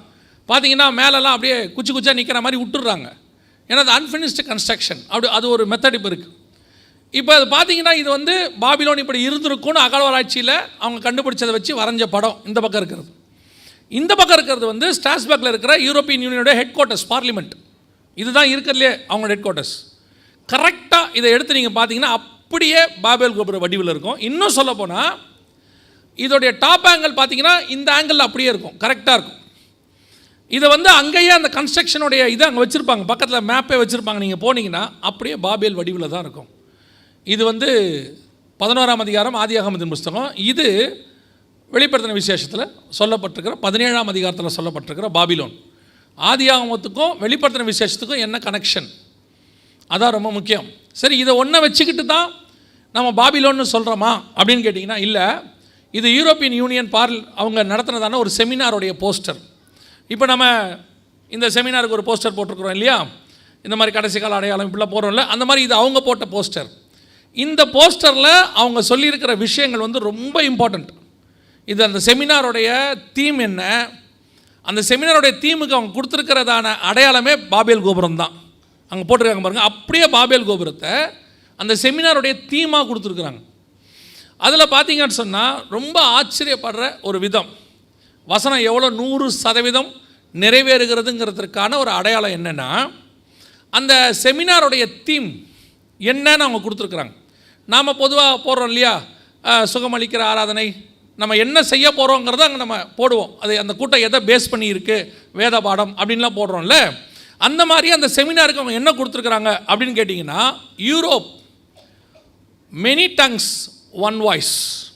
அவங்க கொடுத்துருக்கிற அந்த செமினார் ஸ்லோகன் பார்த்தீங்கன்னா, Europe many tongues one voice அப்படின்னு இருக்கும். அப்படி அர்த்தம் என்னென்னா, அவங்க என்ன சொல்ல வராங்க, எங்களுக்கு பல பாஷைகள், மெனி டங்ஸ், டங்ஸ்னா பாஷை, மெனி டங்ஸ் பல பாஷைகள், ஒன் வாய்ஸ் ஆனால் ஒரே சத்தம். அதாவது அவங்க என்னவாக இருக்கிறாங்க, ஒன் மைண்டடாக இருக்கிறாங்கன்னு அர்த்தம். எங்களுக்குள்ள பல பாஷைகள் இருந்தாலும் நாங்கள் எப்படி இருக்கிறோம், ஒரே சிந்தனையோடு கூட இருக்கிறோம். பாபேல் கோபுரத்தில் பல பாஷை இல்லை, ஒரே பாஷை ஒரே சிந்தனை. அதை தான் அவங்க பாபேல் கோபுரத்தை கொண்டு வந்து வச்சுருக்கிறாங்க. அங்கே எப்படி அவங்க ஒன்னஸோடு இருந்தாங்களோ அந்த ஒன்னஸோடு நாங்கள் வந்திருக்கிறோன்னு அவங்க சொல்கிறாங்க. அதான் அதில் இருக்கிறதுலே ரொம்ப ஆச்சரியம். தங்களுடைய செமினாருக்கு அவங்க கொடுத்துருக்கிறதான தீமே பாபேல் கோபுரம் தான் அவங்க கொடுத்துருக்குறாங்க. சரி, இது ஒன்று இருக்குது. இதில் வந்து கிட்டத்தட்ட ஒரு 7-8 அடையாளம் இருக்குது. அந்த ஒவ்வொன்றா எக்ஸ்பிளைன் பண்ணாவே அப்படியே பைபிளில் சொன்ன விஷயம்லாம் கரெக்டாக இருக்கும். இவங்க எப்படி ஆன்டி கிரைஸ்ட் கவர்மெண்ட்டுக்கு ரெடி ஆகிறாங்க. அதில் இன்னும் ஒரே ஒரு விஷயம் மாத்திரம் இருக்குது. அதை நான் சொல்லிவிட்டு கடைசி விஷயத்தை சொல்லிட்டு முடிக்கிறேன். கவனிங்க, அந்த கோபுரத்தில் பாருங்கள், ஒரு கிரேன் ஒன்று போட்டிருக்கிறாங்க பாருங்கள், தெரியுதா? இதெல்லாம் வந்து அவங்க விளையாட்டாக செஞ்சது கிடையாது. ஏதோ அன்ஆக்சிடெண்ட்டாக ஏதோ ஒரு என்ன சொல்கிறது, தவறுதலாக வந்த விஷயங்கள்லாம் கிடையாது. அவங்க பர்டிகுலராக போட்டிருக்காங்க. அந்த பாபேல் கோபுரத்தில் ஒரு கிரேன் போட்டிருக்காங்க பாருங்கள், தெரியுதா? பெரிய பெரிய கோபுரங்கள், உயரமான கட்டடங்கள் கட்டும்போது கிரேன் போடுவாங்க. நீங்கள் இப்போ கூட பார்க்கலாம், உயரமாக கட்டுற கட்டடத்தெல்லாம் மேலே என்ன இருக்கும், ஒரு கிரேன் இருக்கும். இவங்க அதில் கிரேன் போட்டிருக்காங்க பாருங்கள். இப்போ ஒரு வசனம் வாசிங்க, ஆதியாகமத்தின் புஸ்தகம் 11ஆம் அதிகாரம் 8வது வசனம் வாசிங்க பார்ப்போம். 11:8. அப்படியே கர்த்தர் அவர்களை அவ்விடத்திலிருந்து பூமியின் மீதெங்கும் சிதறி போக பண்ணினார். அப்பொழுது நகரம் கட்டுகிறதை விட்டு விட்டார்கள். என்ன பண்ணாங்க? நகரம் கட்டுவதை. அந்த நகரத்தில் இவன் கிரேன் போட்டிருக்கானா என்ன அர்த்தம்? ரீபில்டிங், மீண்டும் பாபேல் கோபுரம் கட்டப்படுகிறது என்று அர்த்தம். இந்த செமினாருக்கு பாபேல் கோபுரத்தை சாதாரணமாக போட்டிருந்தாலும் பரவாயில்ல, அந்த கோபுரத்தில் ஒரு கிரேன் ஒன்று போட்டு வச்சுருக்கிறான். அவரோட அர்த்தம் என்னென்னா, நாங்கள் மீண்டும் என்ன பண்ணுறோம், நின்ன கன்ஸ்ட்ரக்ஷனை ஆரம்பிக்கிறோங்கிறான். 11ஆம் அதிகாரத்தில் நின்ன கன்ஸ்ட்ரக்ஷனை நம்ம காலத்தில் ஆரம்பிக்கிறானாம்மா. 4000 வருஷத்துக்கு முன்னாடி நின்ன கன்ஸ்ட்ரக்ஷன் நம்ம காலத்தில் மீண்டும் என்ன செய்யப்படுகிறது? த ஃபைனல் வார், அர்மேகதான் வார். ஆதியாகமம் 3ஆம் அதிகாரம் 15ஆம் வசனத்தில் கர்த்தர் சொன்னார் இல்லை, உனக்கும் ஸ்திரீக்கும் உன் வித்துக்கும் அவள் வித்துக்கும் பகை உண்டாக்குவேன். ஸ்திரீயின் வித்து இயேசு என்றால் சர்பத்தின் வித்து அந்தி கிறிஸ்து. எப்படி சொல்கிறீங்க? 2 தெசலோனிக்கேயர் 2ஆம் அதிகாரம் 3வது வசனம் என்ன சொல்லுது? கேட்டின் மகனாகிய பாவ மனுஷன் வெளிப்பட்டால் ஒழிய அந்த நாள். வாசிங்க 2 தெசலோனிக்கேயர் 2:3. எவ்விதத்தினாலும் ஒருவனும் உங்களை மோசம் போக்காதபடிக்கு எச்சரிக்கையாயிருங்கள். ஏனெனில் விசுவாச துரோகம் முந்தி நேரிட்டு கேட்டின் மகனாகிய பாவ மனுஷன் வெளிப்பட்டால் ஒழிய. கேட்டின் மகன், அப்ப சகல கேடுகளுக்கும் தகப்பன் யாரு? பிசாசு. பொய்யும் பொய்க்கு பிதாவுமாக இருக்கிறான். அந்த பிசாசினுடைய பையன் கேட்டின் மகன். ஆதியாகமம் 3:15 சொல்லுது, ஸ்திரீயின் வித்து சர்பத்தின் வித்து. ஸ்திரீயின் வித்து இயேசு, சர்பத்தின் வித்து அந்தி கிறிஸ்து. அன்னைக்கு ஆரம்பித்த அந்த காரியம் பாபேலில் தடுத்து நிறுத்தப்பட்டது, மீண்டும் இங்கே கட்டப்படுது. இந்த ஃபைனல் வார் வரப்போகுது. அந்தி கிறிஸ்துவுக்கும் இயேசு கிறிஸ்துவுக்குமான கடைசி யுத்தம் ஒன்று வரப்போகிறது. அதற்கு முன்பாக இயேசு கிறிஸ்துவுக்கென்று வழியை ஆயத்தம் பண்ணும்படி கர்த்தர் நம்மை வைத்திருக்கிறார். அந்தி கிறிஸ்துவுக்கு ஆயத்தம் பண்ணுகிறவர்கள் வந்திருக்கிறார்கள். அவங்க ராஜாவுக்கு வழியை ஆயத்தம் பண்ணிக்கிட்டு இருக்கிறாங்க. நாம் நம்ம ராஜாவுக்கு வழியை ஆயத்தம் பண்ணிக்கிட்டு இருக்கிறோம். நம்ம ராஜாவுக்கு வழியை என்ன ஆயத்தம் பண்ணுறது? அவர் இங்கே வரத்துக்கு இல்லை, நாம் அவரை சந்திக்க போகிறதுக்கு. ஆண்டவர் சொல்கிறாரு, இது வரத்துக்கு முன்னாடி மனவாட்டியை எடுத்துக்கிட்டு நான் மேலே போயிடுவேன்னு சொல்கிறார். அல்லேலூயா. பாபிலோன் சாம்ராஜ்யம் கடைசியாய் கட்டடம் கட்டுவதை விட்டு விட்டார்கள். இப்போ மீண்டும் என்ன செய்ய ஆரம்பிச்சிட்டாங்க? கட்ட ஆரம்பிச்சிட்டாங்க. ஸ்பிரிட்டு ஒன்று தாங்க, அதான் நீங்கள் தெரிஞ்சுக்கணும். இந்த 6000 வருஷமாக ஒரு ஆவி தான் என்ன செய்யுது? கிரியை செய்யுது. அதனால தான் அவர் சொல்கிறாரு, 17ஆம் அதிகாரத்தில் வெளிப்படுத்தின விசேஷத்தில் பார்க்கும்போது பாபேல்னு இவன் முகத்தில் தெரியுது. ஸ்பிரிட், ஒரே ஸ்பிரிட். எப்படி 2000 வருஷமாக பரிசுத்த ஆவியானவர் நமக்குள்ளே கிரியை செய்கிறாரோ, அதே மாதிரி பாபிலோனியன் ஸ்பிரிட்டு 6000 வருஷமாக கிரியை செய்யுது. இப்போ நமக்கும் அவங்களுக்கும் தான் பிரச்சனை. நாம் ரெடியாகி மேலே போயிட்டோம்னா அவங்க ஆளுகைக்கு வந்துடுவாங்க. இப்போ நாம் இந்த விவரமே தெரியாமல் நாம் பாட்டுன்னு என்ன எப்படி இருக்கிறோம்? நாட்கள் செல்லும், காலம் செல்லும். நம்மால் ஒருத்தர் அன்றைக்கி பிரசங்கம் பண்ணியிருக்கிறாரு, இயேசு கிறிஸ்து 2064 வரைக்கும் வரமாட்டார். என்ன 64ன்னு தெரியல. ஆனால் ஒன்று, நான் வரும் நாளிகை அவருக்கே தெரியாதுன்னு பைபிள் சொல்லுது. மார்க் 13 வசனம் என்ன சொல்லுது? அந்த நாளையும் நாளிகையும் பிதா ஒருவரை தவிர வேற ஒருவனும் அறியான், பரலோகத்தில் உள்ள தூதர்களும் அறியார்கள், குமாரனும் அறியார்னு இருக்க. இப்போ இவங்கெல்லாம் என்ன செய்கிறாங்க? 64 வருவார். இன்னொரு குரூப் இருக்குது, அவர் வரமாட்டார். இன்னொரு குரூப் இருக்குது, வரும்போது பார்த்துக்கலாம். இதெல்லாம் நிர்விசானமான குரூப்பு. ஆனால் ஒரு குரூப் இருக்குது, எப்போ வருவீர் இயேசுவே, ஏங்கி உள்ளம் உம்மை தேடுதே என்று சொல்லக்கூடிய ஒரு குரூப் இப்போ ரெடியாக இருக்குது, ஆயத்தப்பட்டுக்கிட்டு இருக்குது. அந்த குரூப்பை ஆயத்தப்படுத்துறதுக்கான வேலை தான் இப்போ நடந்துகிட்ருக்குது. அல்லேலூயா. உலகம் எங்கும் கர்த்தர் நடத்திக்கிட்டு இருக்கிறாரு. இப்போ நான் எப்பவும் விசுவாசிப்பேன், எனக்கு ஆண்டவர் சொல்லி கொடுத்துருக்கிற என்னுடைய தனிப்பட்ட விசுவாசம், சில இடங்களில் போகும்போது கொஞ்சம் அங்கே வசனம் ரிட்டர்ன் ஆகும், போகாது. இப்போ ஆண்டவர்கிட்ட ரொம்ப துக்கமாக கேட்பேன், என்ன ஆண்டவரே இப்படி இருக்குது அப்படின்னும் போது ஆண்டவர் சொல்வார், எனக்குரியவர்கள் இங்கே உண்டு, அது எவ்வளோ பேர் இருக்கிறாங்கன்னு உனக்கு தெரியாது, பேச வேண்டியது மட்டும் உன் வேலை. அன்னிலேருந்து நான் விசுவாசிக்கிறேன், வருகையில் போகிறவங்க அங்கே இருந்தால் தான் கர்த்தர் அங்கே பேச வைப்பார், இல்லைன்னா அந்த இடத்துல பேச வைக்க மாட்டார்னு நான் விசுவாசிச்சிருக்கிறேன். அதனால தான் நான் எந்த இடத்துக்கு போனாலும் டேட் ஃபிக்ஸ் பண்ணும்போது எவ்வளோ பேர் வருவாங்க, சர்ச்சில் பாஸ்டர் பேர் என்ன, எவ்வளோ பேர் வரும், எதுவுமே நான் கேட்க மாட்டேன். ஆண்டவர் என்கிட்ட சொன்னது ஒன்று தான், நான் கொண்டு போய் நிற்க வேண்டிய இடத்துல நீ நிற்கணும், பேச வேண்டிய காரியத்தை பேசணும். 5000 பேருக்கும் பேச வேண்டி வரும், ஒரு சமாரிய ஸ்திரிக்கும் பேச வேண்டி வரும். உன்னுடைய வேலை பேசுவது மட்டும். நான் விசுவாசிக்கிறேன், கர்த்தருடைய வருகைக்குரியவர்கள் இங்கேயும் இருக்கிறபடினால தான் கர்த்தர் பேசி கொண்டிருக்கிறார். அல்லேலூயா. இல்லைன்னா கர்த்தர் பேச மாட்டார். எத்தனையோ இடங்களுக்கு கிடைக்காத ஸ்லாக்கியத்தை கர்த்தர் நமக்கு தந்து வச்சிருக்கிறார். அல்லேலூயா. ரொம்ப சீக்கிரம் நம்முடைய ஆண்டவர் வரப்போகிறார். கடைசியாக ஒரே ஒரு காரியத்தை நான் சொல்லிவிட்டு நான் ஜெபம் பண்ணி முடிக்க விரும்புகிறேன். வாசிங்கள் 13ஆம் அதிகாரம் 7வது வசனத்தை வாசிங்கள். வெளிப்படுத்தின விசேஷம். மேலும் பரிசுத்தவான்களோட யுத்தம் பண்ணி அவர்களை ஜெயிக்கும்படிக்கு அதற்கு அதிகாரம் கொடுக்கப்பட்டதும் அல்லாமல் ஒவ்வொரு கோத்திரத்தின் மேலும் பாஷைக்காரர் மேலும் ஜாதிகள் மேலும் அதற்கு அதிகாரம் கொடுக்கப்பட்டது. இந்த 13ஆம் அதிகாரத்தில் இருக்கிற மிருகம் தான் அந்த 7ஆம் அதிகாரத்தில் இருக்கிறது. சரியா? அந்த தானியேலுக்கு அங்கே வெளிப்படுத்தினது தான் இங்கே ஆண்டவர் யோவானுக்கு சொல்கிறாரு. அந்த மிருகம்னா சாம்ராஜ்யம், அந்த கவர்மெண்ட் என்ன பண்ணுமா, சகல கோத்திரத்தின் மேலும் என்ன பண்ணுமா, அதிகாரம் செலுத்தும், ஆளுகை செய்யும். ஒவ்வொரு கோத்திரத்தின் மேலும் ஜாதிகள் மேலும் பாஷைக்காரர் மேலும் என்ன செய்யுமா, ஆளுகை செய்யும். இதை அவங்க பல ரூபத்தில் செய்கிறாங்க. அதாவது பொலிட்டிக்கலாக செஞ்சிட்ருக்கிறாங்க, ரிலீஜியஸாக செய்கிறாங்க, எக்கனாமிக்காக வழியாக செய்கிறாங்க, ஒரே கரன்சி கொண்டு வராங்க, ஒரே government, one world government form பண்ணுறாங்க, ஒரே ரிலீஜியன் ஃபார்ம் பண்ணுறாங்க வேர்ல்டு வைட். இதெல்லாம் இப்போ நடந்துகிட்ருக்கு. நான் சொல்கிறது எல்லாமே 2021-22 நடந்துகிட்ருக்கு. வேர்ல்டு வைட் ஒரு ரிலீஜியன் ஃபார்ம் பண்ணுறாங்க, வேர்ல்டு வைட் ஒரு கரன்சி கொண்டு வரதுக்கான வேலையை பார்த்துட்டு இருக்கிறாங்க, வேர்ல்டு வைட் ஒரே political leader all over the world. இப்படி கேட்டிருக்கான், யூஎனில் கேட்டிருக்கான், எல்லா நாட்டையும் உங்களுடைய சாவரனிட்டியை கொஞ்சம் எங்களுக்கு விட்டு கொடுங்க, இப்போது உலகம் வந்து ஒரு குழப்பமான நிலைமையில் இருக்குது. ஸோ நீங்கள் எல்லாரும் கொஞ்ச நாளைக்கு உங்களுடைய சாவரிட்டி, அதாவது உங்கள் அதிகாரத்தை எங்ககிட்ட கொடுங்க. அதோட அர்த்தம் என்னென்னா, உங்கள் நாட்டில் என்ன செய்யணும்னு நாங்கள் சொல்லுவோம், அதை மட்டும்தான் நீங்கள் என்ன செய்யணும். இப்போ அது ஓரளவுக்கு அவங்க இம்ப்ளிமெண்ட் பண்ணிட்டாங்க. உதாரணமாக இப்போ மெடிசன் இருக்குது. நம்ம ஊருக்கு இருக்கிற மெடிசனை கூட இப்போ நம்ம என்ன பண்ண முடியாது, யூஸ் பண்ண முடியாது. WHO அப்ரூவல் இருந்தால் மட்டும்தான் என்ன பண்ண முடியும், யூஸ் பண்ண முடியும். அவன் அப்ரூவல் இல்லைன்னா யூஸ் பண்ண முடியாது. அவன் நிறுத்தினா நிறுத்திடணும். அவன் கொடுக்குற மெடிசனை நம்ம போடணும். ஸோ நம்முடைய மெடிசன் அத்தனைய கண்ட்ரோல் எங்கே போயிட்டுருக்குது, WHO போயிட்டுருக்கு. இந்த மாதிரி அரசியல் அமைப்பையே அவன் கேட்குறான், அதிகாரத்தையே கேட்குறான். எல்லாத்தையும் எங்கிட்ட கொஞ்ச நாளைக்கு கொடுங்க, நாங்கள் அதுக்குள்ளே எல்லாத்தையும் ரெடி பண்ணி கொடுக்குறோம் அப்படின்னு UN கேட்குது. பல நாடுகள் ரெடியாக இருக்கிறாங்க. பல நாடுகள் நாங்கள் ஒத்துழைக்கிறோம்னு சொல்லி அவனுக்கு லெட்டரை எழுதியிருக்கிறாங்க. ஒருவேளை எல்லா நாடுகளும் அப்படி ஒத்துக்கொள்ளுமானால், UN கைக்கு மொத்த அதிகாரமும் போகுமானால், அதை ஒரு மனுஷன் ஆளுகை செய்ய தொடங்கினா இந்த ஒன் வேர்ல்டு கவர்மெண்ட் வந்துடும், வேர்ல்டு வைட், உலகளாவிய. அப்போ ஏதாவது ஒரு கவர்மெண்ட்டுக்கிட்ட தான் அவங்க கொடுப்பாங்க. அதை ஏன்னு சொன்னால் UN அதை செய்ய முடியாது. அப்போ ஏதாவது ஒரு வல்லரசுக்கிட்ட கொடுத்து நீங்கள் பண்ணுங்கம்பாங்க. அது யூரோப்பாக இருக்கும். இப்போ எல்லாமே ரெடியாக இருக்குது.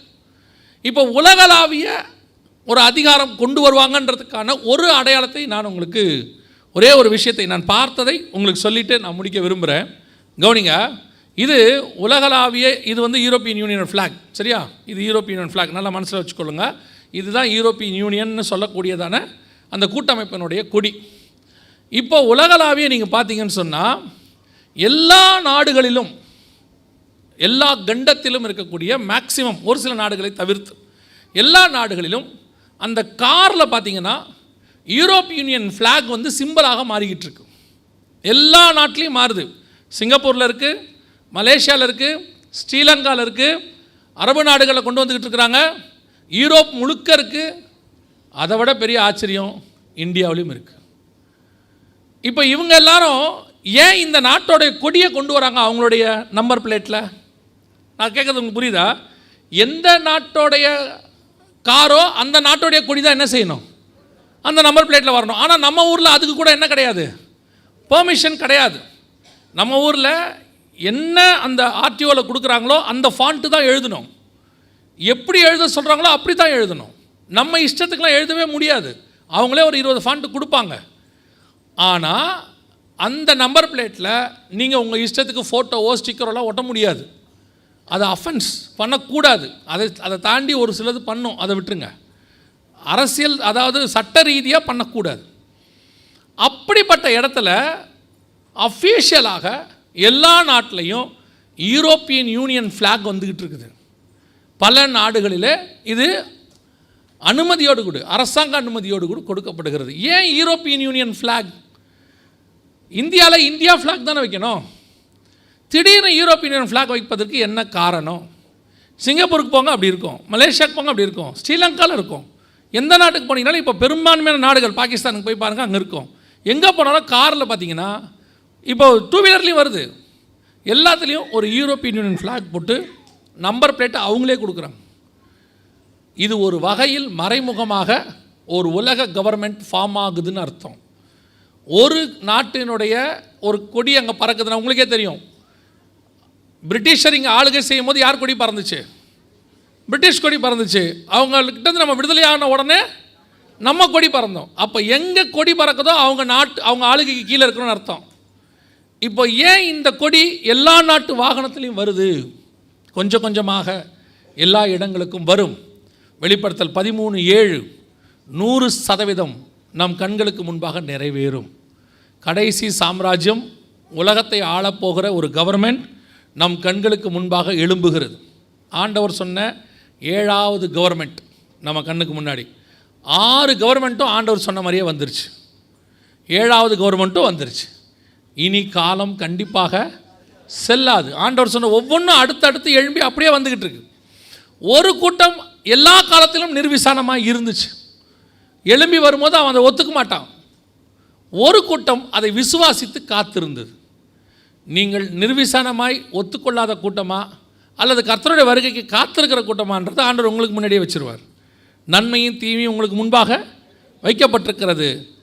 அதை பிடித்து கொள்ளுகிறவர்கள் நித்திய ஜீவனை சுதந்திரிப்பார்கள்.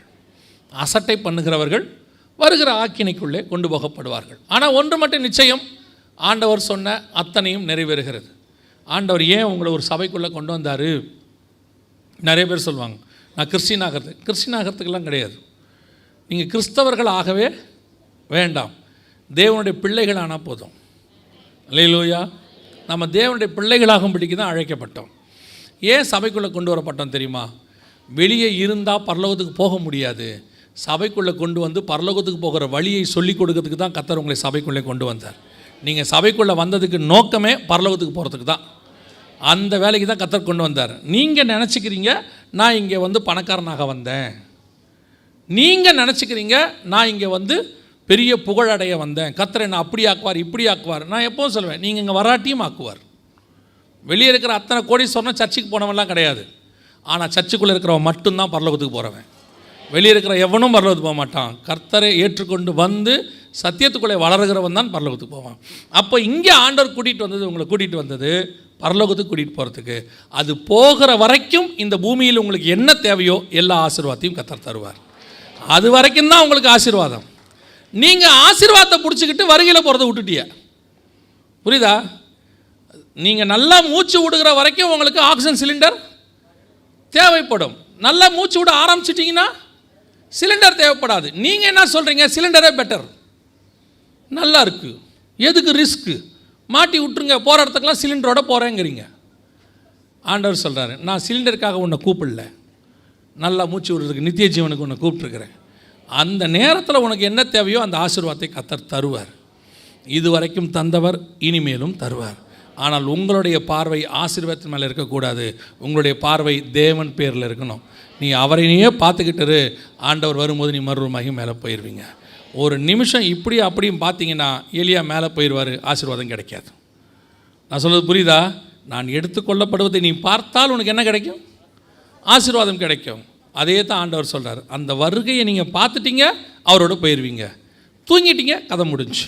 நான் சொல்கிறது மாம்ச தூக்கம் இல்லை, ஆவிக்குரிய தூக்கம். ஆவிக்குரியில் மதிமயங்கி, ஆசீர்வாதத்தில் மதிமயங்கி, இனி வரும் எதிர்காலத்தின் மேலே ஆசைகள் மேலே மதிமயங்கி, ஒரு சிலர்லாம் ஆண்டவர் வரானா கூட 3 மாதம் கழித்து வாங்குகிறான். இல்லை, ஒரு தம்பி சொல்கிறான், அண்ணே ஆண்டவர் சீக்கிரம் வந்துடுவாரானே. ஏண்டா தம்பி, ஒரு 3 மாதம் டைம் இருக்குமா? ஏன் என்னடா 3 மாதம் டைம்? இல்லை, கல்யாணம் ஃபிக்ஸ் பண்ணியிருக்கிறாங்க. ஒரு 3 மாதம் இருந்தால் அதுக்குள்ளேயே முடிஞ்சிடும். அவனை கேட்டேன், ஏண்டா தம்பி ஆண்டவரே வராரு, கல்யாணமாடா முக்கியம்? அவன் சொல்கிறான், உங்களுக்கு ஆயிடுச்சுண்ணே, நீங்கள் அப்படி தான் பேசுவீங்க. ஆண்டவரே வந்தாலும் அவனுக்கு என்ன இப்போ முக்கியமாக தெரியுது? ஆமாம், புசித்து குடித்து பெண் கொண்டு. இன்றைக்கும் அதே தான். கவனிங்கள், ஆண்டவர் வெகு சீக்கிரம் வரப்போகிறார். இனி காலம் ஆயத்தப்படுவோம். ஒரு கூட்டத்தை ஜெபம் பண்ணலாமா? நம்ம எல்லாரும் தேவ சமூகத்தில் எழுந்திரிப்போம்மா. Thank you Holi spirit. எல்லா கண்களை மூடுவோம். வேதம் சொல்லுகிறது, நம்மை நாமே நிதானத்தை அறிந்தோமானால் நாம் நியாயம் தீர்க்கப்படும். உங்களை நீங்கள் ஆராய்ந்து பாருங்கள். இங்கேருந்து எந்த ப்ராஃபஸியும் கிடையாது. இப்போ நான் உங்களுக்கு எந்த ப்ராஃபஸியும் சொல்ல போகிறதெல்லாம் இல்லை. இது வரைக்கும் நீங்கள் கேட்டது தான் ப்ராஃபஸி, நிறைவேறின ப்ராஃபஸி. இனி வரப்போகிற தீர்க்க தரிசனம் இது தான். நீங்கள் போவீங்களான்றது உங்களுக்கே தெரியும். உங்களுக்குள்ளே இருக்கிற ஆவியானவருக்கு தெரியும். உங்களுக்கு இருக்கிற மனசாட்சிக்கு தெரியும். உங்களுக்குள்ளே நீங்களே வருகையில் போவேன்னு உங்களுக்கு ஒரு எண்ணம் இல்லாவிட்டால் இன்றைக்கி ஒப்பு கொடுக்கறதான ஒரு நேரம். எதில் வீக்காக இருக்கிறீங்கன்னு பாருங்கள். உங்கள் ஆவி, ஆத்மா, சரீரம் கர்த்தருக்கு முன்பாக உண்மையும் உத்தமமாக இருக்கான்னு பாருங்கள். எந்த இடத்துல கர்த்தரை விட்டு நீங்கள் தூரம் போயிருக்கிறீங்கன்னு பாருங்கள். கண்களின் இச்சை, ஜீவனத்தின் பெருமை, மாம்சத்தின் இச்சை, இது எல்லாத்தையும் ஜெயிச்சிருக்கிறீங்களான்னு பாருங்கள். மாம்சத்துக்குரியவர்களை விலகி விட்டு ஓடி நித்திய ஜீவனை சுதந்திரிக்கும்படி பாரமான யாவற்றையும் உதறி தள்ளிவிட்டு சிலுவையை எடுத்துக்கொண்டு அவருக்கு பின்னாடி போய்கிட்டு இருக்கிறீங்களான்னு பாருங்கள். எது உங்களை தடுக்குதுன்னு பாருங்கள். இடதுபுறம் வலதுபுறம் உங்களை வழிவிலக பண்ணுகிறது என்னன்னு பாருங்கள். நீங்கள் போகிற பாதையில் உங்களை எது பின்னோக்கி இழுக்குதுன்னு பாருங்கள். எந்த எகிப்தின் கொம்மட்டை காய்கள் உங்களை திருப்பி இழுக்குதுன்னு பாருங்கள். எது பின்னான பாவங்கள் திருப்பி இழுக்குதுன்னு பாருங்கள். எது முன்னாடி நீங்கள் விட்டுட்டு வந்த எது உங்களை மீண்டும் இழுக்குதுன்னு பாருங்கள். இன்றைக்கி எல்லாத்தையும் ஒப்பு கொடுங்க தேவ சமூகத்தில். ஆண்டவரே, நீர் வரும்பொழுது உண்மை சந்திக்கிற கூட்டத்தில் நான் காணப்பட வேண்டும். அந்த சந்திக்கிற கூட்டத்தில் நான் மாத்திரமல்ல, என் குடும்பமாக காணப்பட வேண்டும். ஆண்டவர் ஒப்பு கொடுத்து ஜெபம் பண்ணுவோமா? உனக்கு ஆண்டவர் கொடுத்துருக்கிற குடும்பத்துக்கு முதல் இம்பார்ட்டன்ஸ். ஆண்டவர் உங்களை நம்பி குடும்பத்தை கொடுத்துருக்கிறார். நீ தான் உன்னுடைய குடும்பத்திற்கான மிக முக்கியமான ஆசாரியர். உன் குடும்பம் ரட்சிக்கப்படுவதற்கு கர்த்தர் உன்னை தான் செலக்ட் பண்ணியிருக்கிறார்.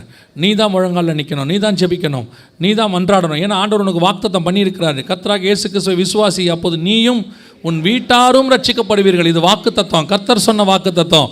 ரட்சிக்கப்படாத கணவன் மனைவி இருந்தால் நீ ஊக்கமாக ஜெபம் பண்ணு, கர்த்தர் உன் நிமித்தம் உன் குடும்பத்தை ரட்சிப்பார். ரட்சிக்கப்படாத பிள்ளைகள் இருந்தால் ஜெபம் பண்ணுங்க, உங்கள் நிமித்தம் கர்த்தர் உங்கள் குடும்பத்தை கண்டிப்பாக ரட்சிப்பார். ஏன்னா கர்த்தர் வாக்குத்தத்தம் பண்ணி இருக்கிறார். சொன்னவர் செய்யாமல் போகவே மாட்டார். அவர் சொன்னதை செய்யும் அளவும் அவர் கை விடவே மாட்டார். ஆண்டவர்கிட்ட ஒப்பு கொடுத்து ஜெபம் பண்ணுங்க, ஆண்டவரே நாங்கள் குடும்பமாக வருகையில் வரணும்ப்பா.